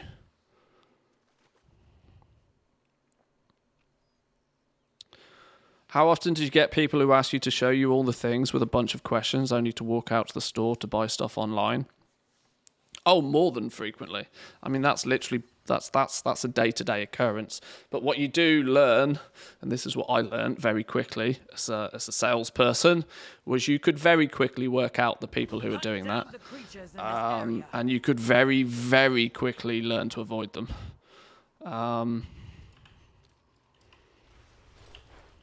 And the reality is if you're actually good at your job, then that's not strictly the way that it pans out anyway. If you're good at your job, you're asking the right qualifying questions in the first place, and you'll naturally filter out just the info seekers. And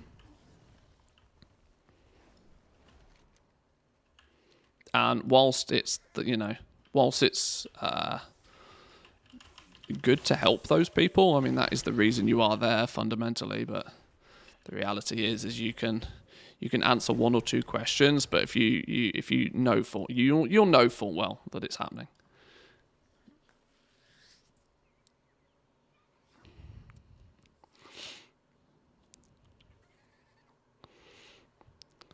I had a person roll their eyes on me because after he got me the new iPhone, I said no phone case, no screen film, and no to a discounted mobile plan, and of course no warranty. Yeah, see, this is the problem, that the selling of the product in the first place, the selling of the product isn't enough, and it's there's one company out there that some of you may know that is absolutely the worst for this by far. They're a global company as well, or mostly global. Maybe not global, but at least they exist in most European countries, at least. Let's put it that way. Come out and hunt if you are up to the challenge. This quarry is strong and relentless. Where did that big cat go?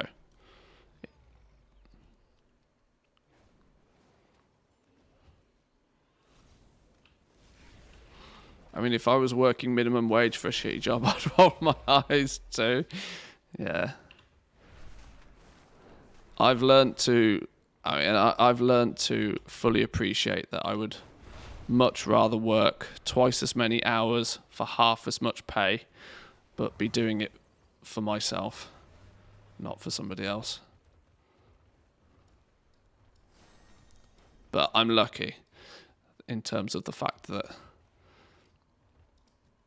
I can do that. Where is this kitty cat that I'm meant to be killing? Somebody dropped an Ethereal Soul Trader. Wow, fancy. Wonder if they meant to do that.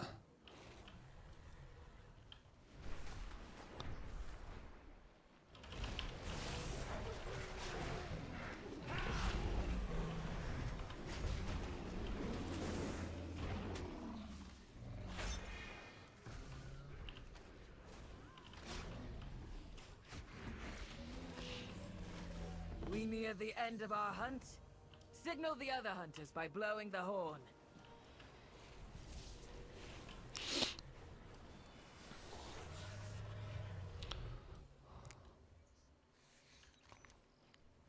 You did better than I expected.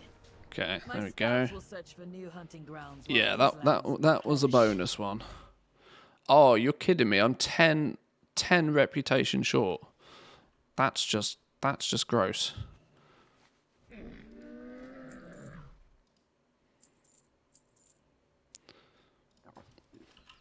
Do I get reputation for turning these in? Oh, I do. There we go. Well, problem solved. Back to Valdrakken. To Valdrakken we go.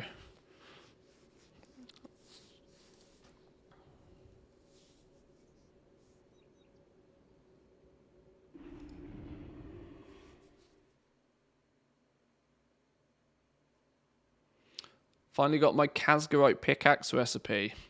Which optional reagent should I have on it? Finesse, perception, or deafness?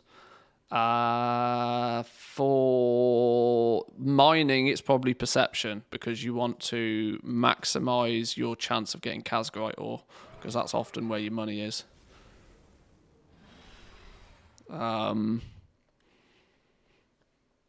Would be my gut reaction.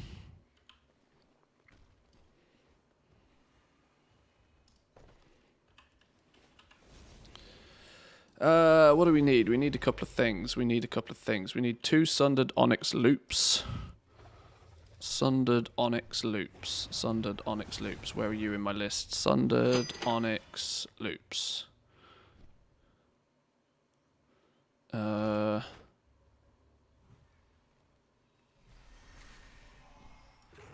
These things. Frameless lenses, ceravite ore.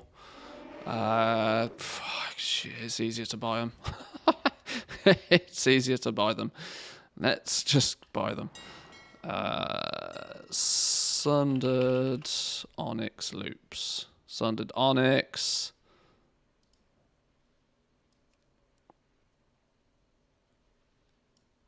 Sundered onyx loops. 2 of those. 2 of those. Bone wrought crossbow.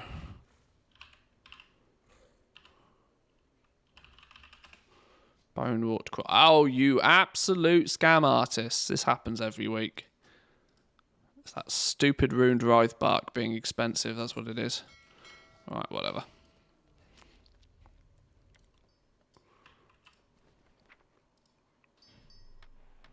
The hell was that boom? That shook the whole building. Hang on, please hold.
Crisis averted, boys and girls. It's all good. It was the wife. She was making all the noises. She must have slammed the garage door. Okay. Where was we at? What was I doing? Oh yeah, we were ticking things off the list of stuff to do, weren't we? We need to falsify some work orders, or we need to magically find some work orders. Do I have both leatherworking and jewel crafting on my scribe? Books wise, I mean. I can't remember. Maybe I should check. Because any option to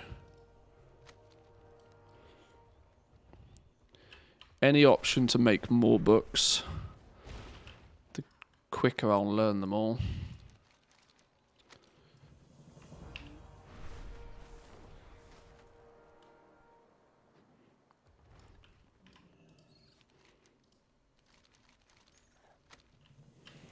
Let's just check out of pure curiosity. Not even an elemental lariat order. Wow. Wow. Dragonflight's dead.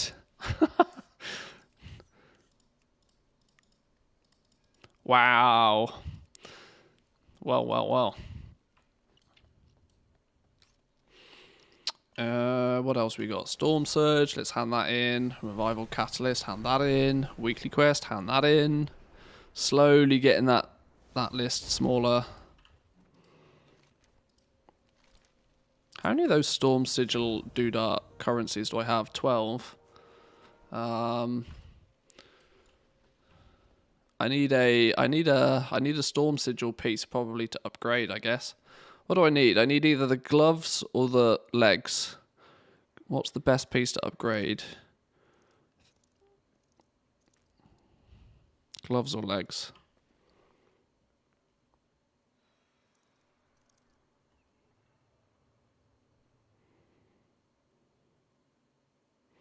I swear I saved a piece of gear for exactly this purpose.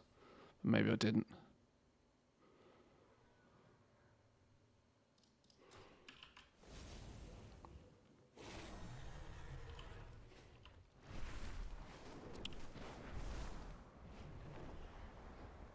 Right, can we get another dragon shard? What do we think of the odds? Go on, give us another dragon shard. You know you want to. A crossbow? A crossbow? That would be nice if I didn't have a crafted bow of the dragon hunters on me. Alright, fine. Oh, we have a bottled doodah. Give us another spark. Not that I'm short on sparks, actually. Or am I? No, I'm probably not. Where did it go? Ka-ching! Another spark. I've got 2 sparks. I feel I should have more than that. Where did all my sparks go? How do I only have 2? What are my crafted bits of gear? Elemental lariat. Bow. Oh, bow was 2 sparks. 2, 3. I think I have a ring as well, don't I? Ring-bound hourglass that still needs an upgrade.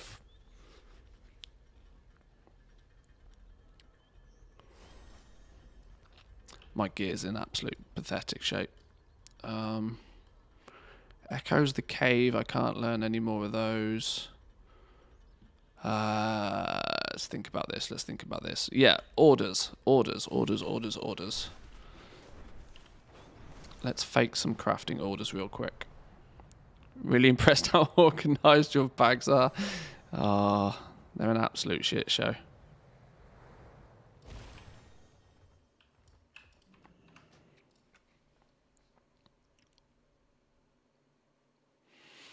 I need to check actually my scribe to see if I can make the jewel crafting and leatherworking books for the week.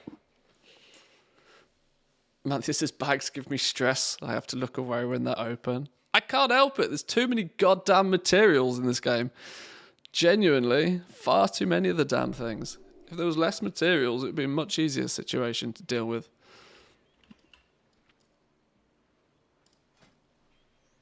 Alchemy, enchanting, jewel crafting, skinnering, tailoring, and inscription. Okay, I can make a jewel crafting book then, but I cannot make the leatherworking one.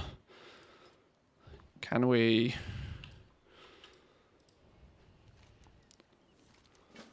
Let's quickly grab some quests on this dude, namely the inscription weekly fill orders quest.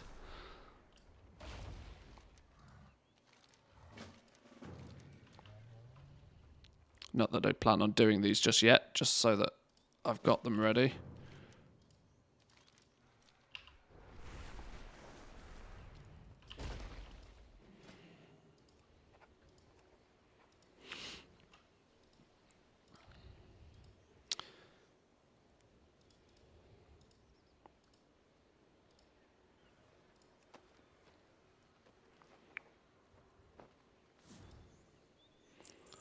One.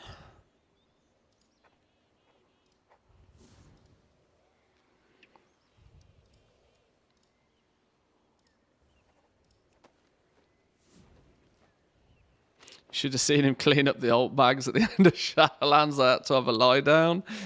Oh, I saved some flipping reagent. Saved 2 glittering parchments. Ah, Lord. Alchemy 500. Go on then. Ah, somebody's already yoinked it. Of course you have.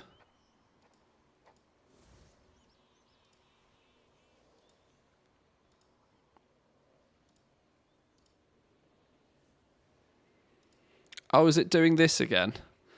It's going to claim that I can't do them even though it says I can do them. Yeah, it's doing that again. Boo hiss. Okay, well, I didn't learn the new recipe. I can do the jewel crafting one, but the leatherworking one's going to have to be public. Okay.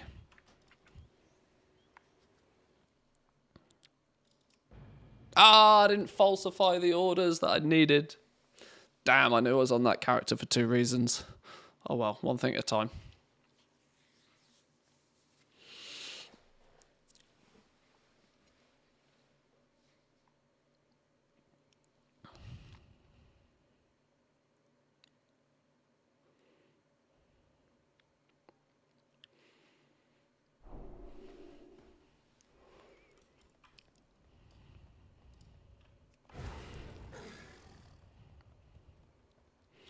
Right, jewel crafting order to jewel crafting personal to you.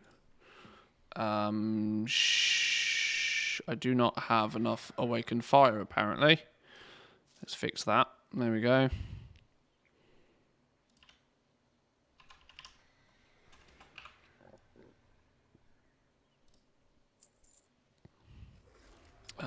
But leatherworking, public,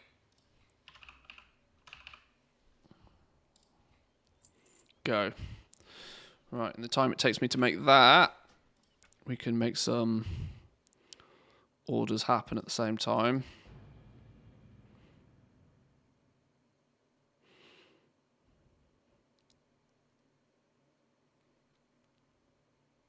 I do kind of wish that this wasn't the state that the crafting order system was in.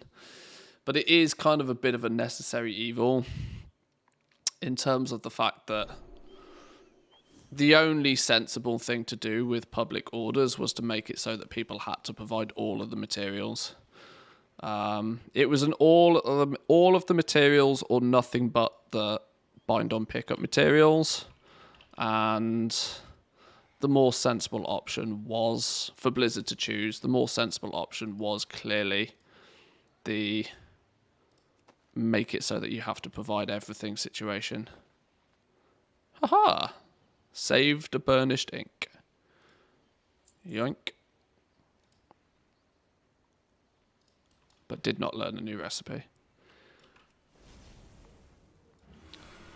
Public recrafts might end up being something that... Well, I don't know. I think public recrafts are going to end up being the same situation again, that your incentive is just to do the recraft, especially if it's for something that might give you a skill up. What am I doing? Faking some orders. To fake an order for jewel crafting, it should probably be... Can you order... What can you order through jewel crafting? Armor, miscellaneous, neck, pendant of impending perils. These are one of the cheapest things. Personal order to you. One of them. I think I need to do 2 of them. Leatherworking. What's the best thing to do for leatherworking? Sense trade goods. Although these aren't fantastically great either. Weapon, armor, leather anything that's not big and shiny. These things. Pioneer's leather boots, 20 and 10. Yeah, we'll do a couple of those. 1, go.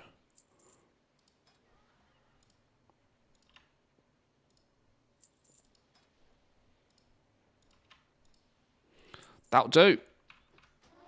That'll do.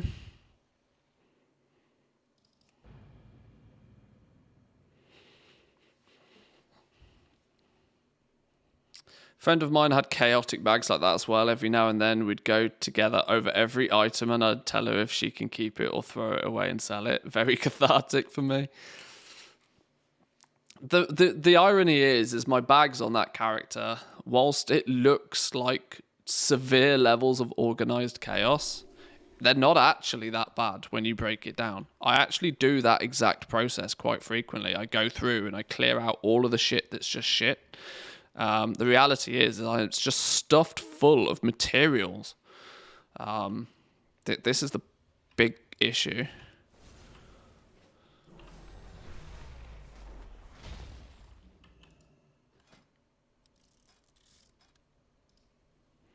I need 2 shimmering clasps, actually.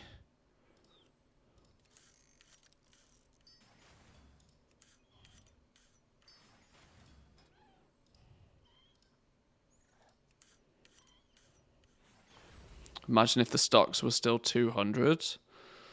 The irony is that doesn't make too much of a difference to me most of the time. I can't imagine there's many materials in my bags that I actually have more than 200 of. Apart from like maybe stone and glass. Stone and glass, yes, would be very problematic if these were still 200 stacks. I agree. These, to be honest, though, are taking up 10 slots in my bags, and I should either just vendor the damn thing. I should actually just vendor the whole lot of this. But, yeah. I know they're not perfect, but...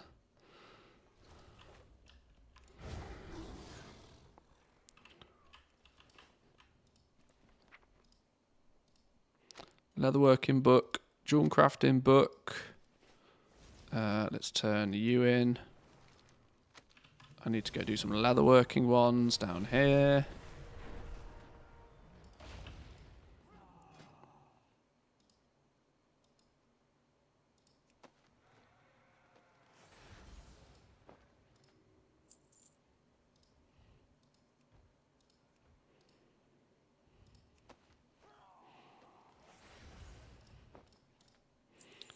Like my desk, it's sorted in chronological order. The last used item is on top.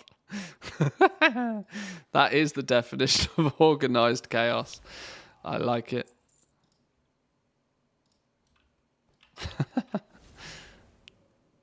Do you use the bank reagent area or do you keep everything with you?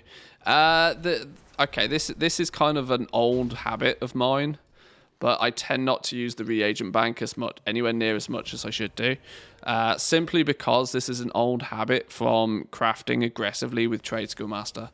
Trade School Master was never great at tracking the inventory quantities of the bank and or the reagent bank. And so under most circumstances on most of my crafters, I kept most of my materials in my bags. Because then I actually could trust the inventory values. But the reality is now, is because I don't use any TSM crafting almost at all, at least not for Dragonflight stuff, I should probably just offload it all of it into the reagent bank. But I don't. It's, old habits die hard. Right, now to learn some stuff. Learn some knowledge points. Let's go through these ones.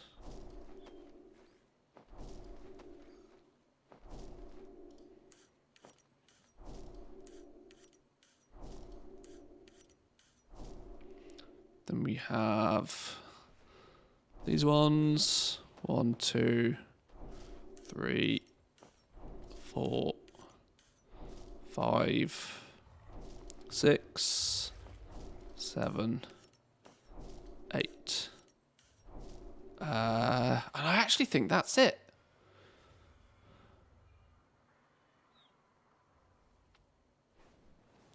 What's this? Not collected, requires inscription. Send it to scribe.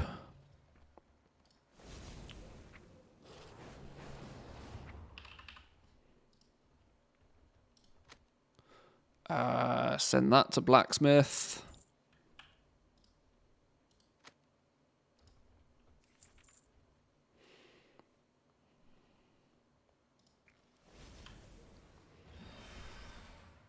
These are trinkets. Now we're into materials. All the materials. Pet bandages probably don't need to be in my bags, to be fair, but nor do... Shattering Totem was never available to players.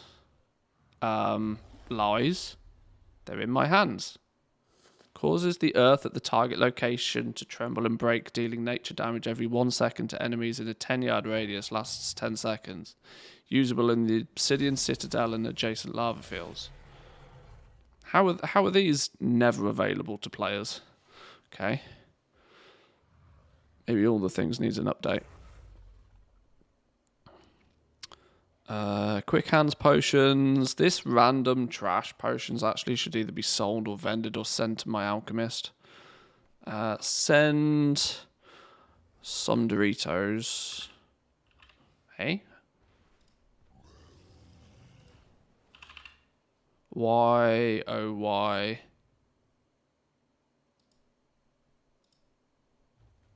Okay, odd.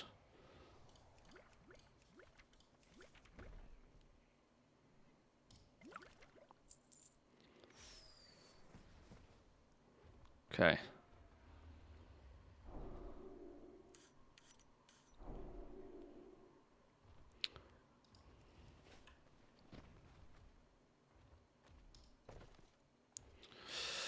So that should be another 14-ish knowledge points, right? Yeah, exactly 14 knowledge points. If I do want to continue this route of unlocking all of the gems, I'm 22 points away from being able to make the fire gems at max quality. I've only got 14 points, but 14 plus 8, I have 11 dragon shards. Could cap one of these out. Potentially. Tool set is maxed. Enterprise is maxed. Settings we've not got into. 20 points is needed to unlock the second one. Well, I guess 10 points here is what we do this week. And we'll...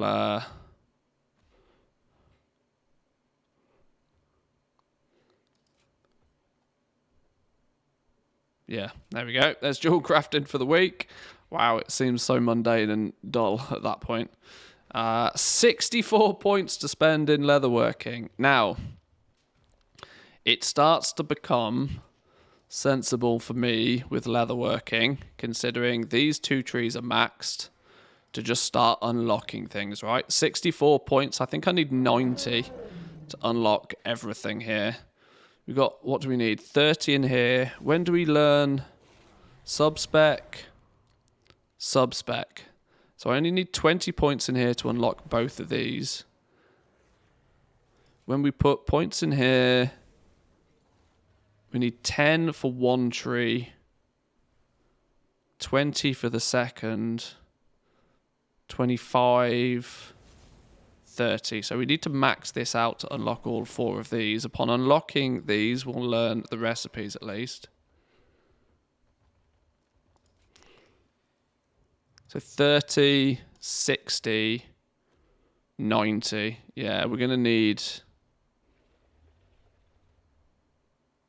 Well, it's 80 technically. 80 points unlocks all of the... 80 points to unlock all mail armor. Not that I have any intention of crafting them, but I'm just thinking now at this moment that stockpiling the points is half sensible, but not super sensible. Maybe unlocking... I actually think if I spent... Could I manufacture enough points to get 80? What are my first time craft bonuses like? Oh my god. Look how many first time craft bonuses I have. Now it's all on stuff that's not strictly so easy to get first time crafts on, because it's mostly spark stuff. That's not a spark thing. That's not a spark thing. There's 1, 2, 3, 4, 5.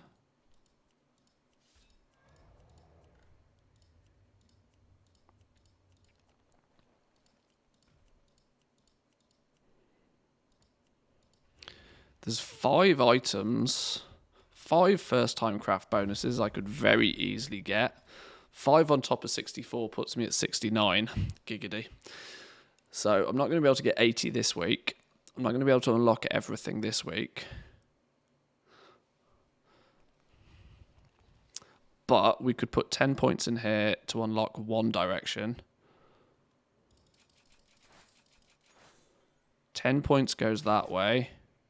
Then I don't care which direction we go. Let's go large mail first then, I suppose. Unlock that. We need full 30 points in here to unlock everything, I think.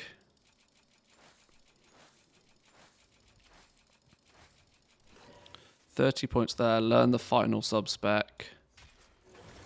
Then we can open all of these, which will teach us the patterns.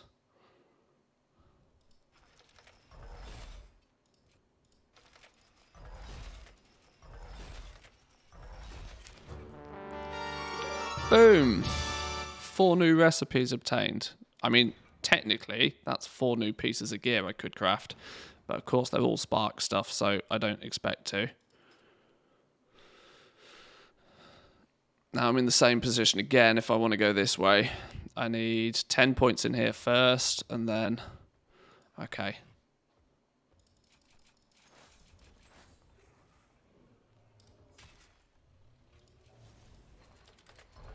And then for every 10 points we put in here...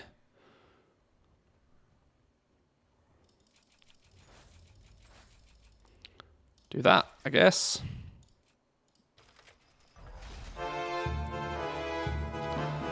So, next week, with our next 14 points, we put them in here, and maybe we throw a dragon shard or 2 at it.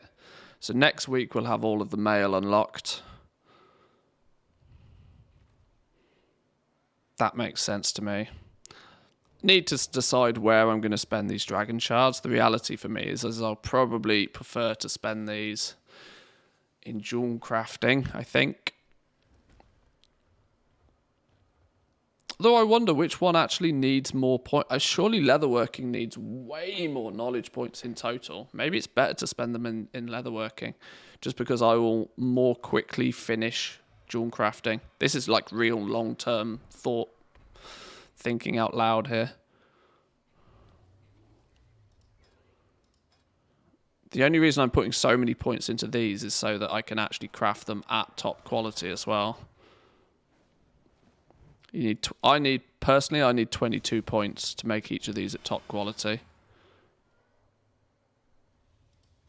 And I think most people do as well, actually. Actually, I've got loads of first-time craft bonuses. 1, 2, 3, 4, 5, 6. That's going to take my 4 up to 10, which will put me at 20. Okay, I just need to craft a few things. Craft a few things, spend a few knowledge points. I'm in no rush, though.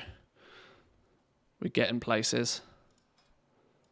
I wonder what I should probably tally up my grand total knowledge points spent as well. All right, well, for me at least, that's this one character done for the week, mostly, apart from like entirely optional stuff. I think, though, boys and girls, I'm going to leave it there for today. I'm going to go get me some food, and then I might come back a little bit later and do another character or two. We'll see. But good luck with your reset day. If you're trying to make lots of gold, today is the day to do it. Get your stuff crafted, get your stuff in the auction house. Should be flying off the shelves. We'll be back tomorrow, depending on how many of these characters I get done. I know I've been saying this for like forever, but if I can get the weekly stuff done on these characters nice and quickly at the beginning of the week, we might actually be able to get to the PTR. I'm having too much fun playing the game, truth be told. Just playing the regular game is keeping me very happy, very entertained. So I know I've not been spending as much time on the PTR as I probably should. We need to investigate the new stuff to keep ahead of the game. But we might look to do that over the next couple of days. So, enjoy the rest of your day, boys and girls. Thank you all for joining once again. Hit the like button, or the follow button, I should say, if you haven't already. Come say hi over on the Discord, or check us out on YouTube. All the links are down below. But yeah, have a good one. I'll see you all tomorrow. Peace.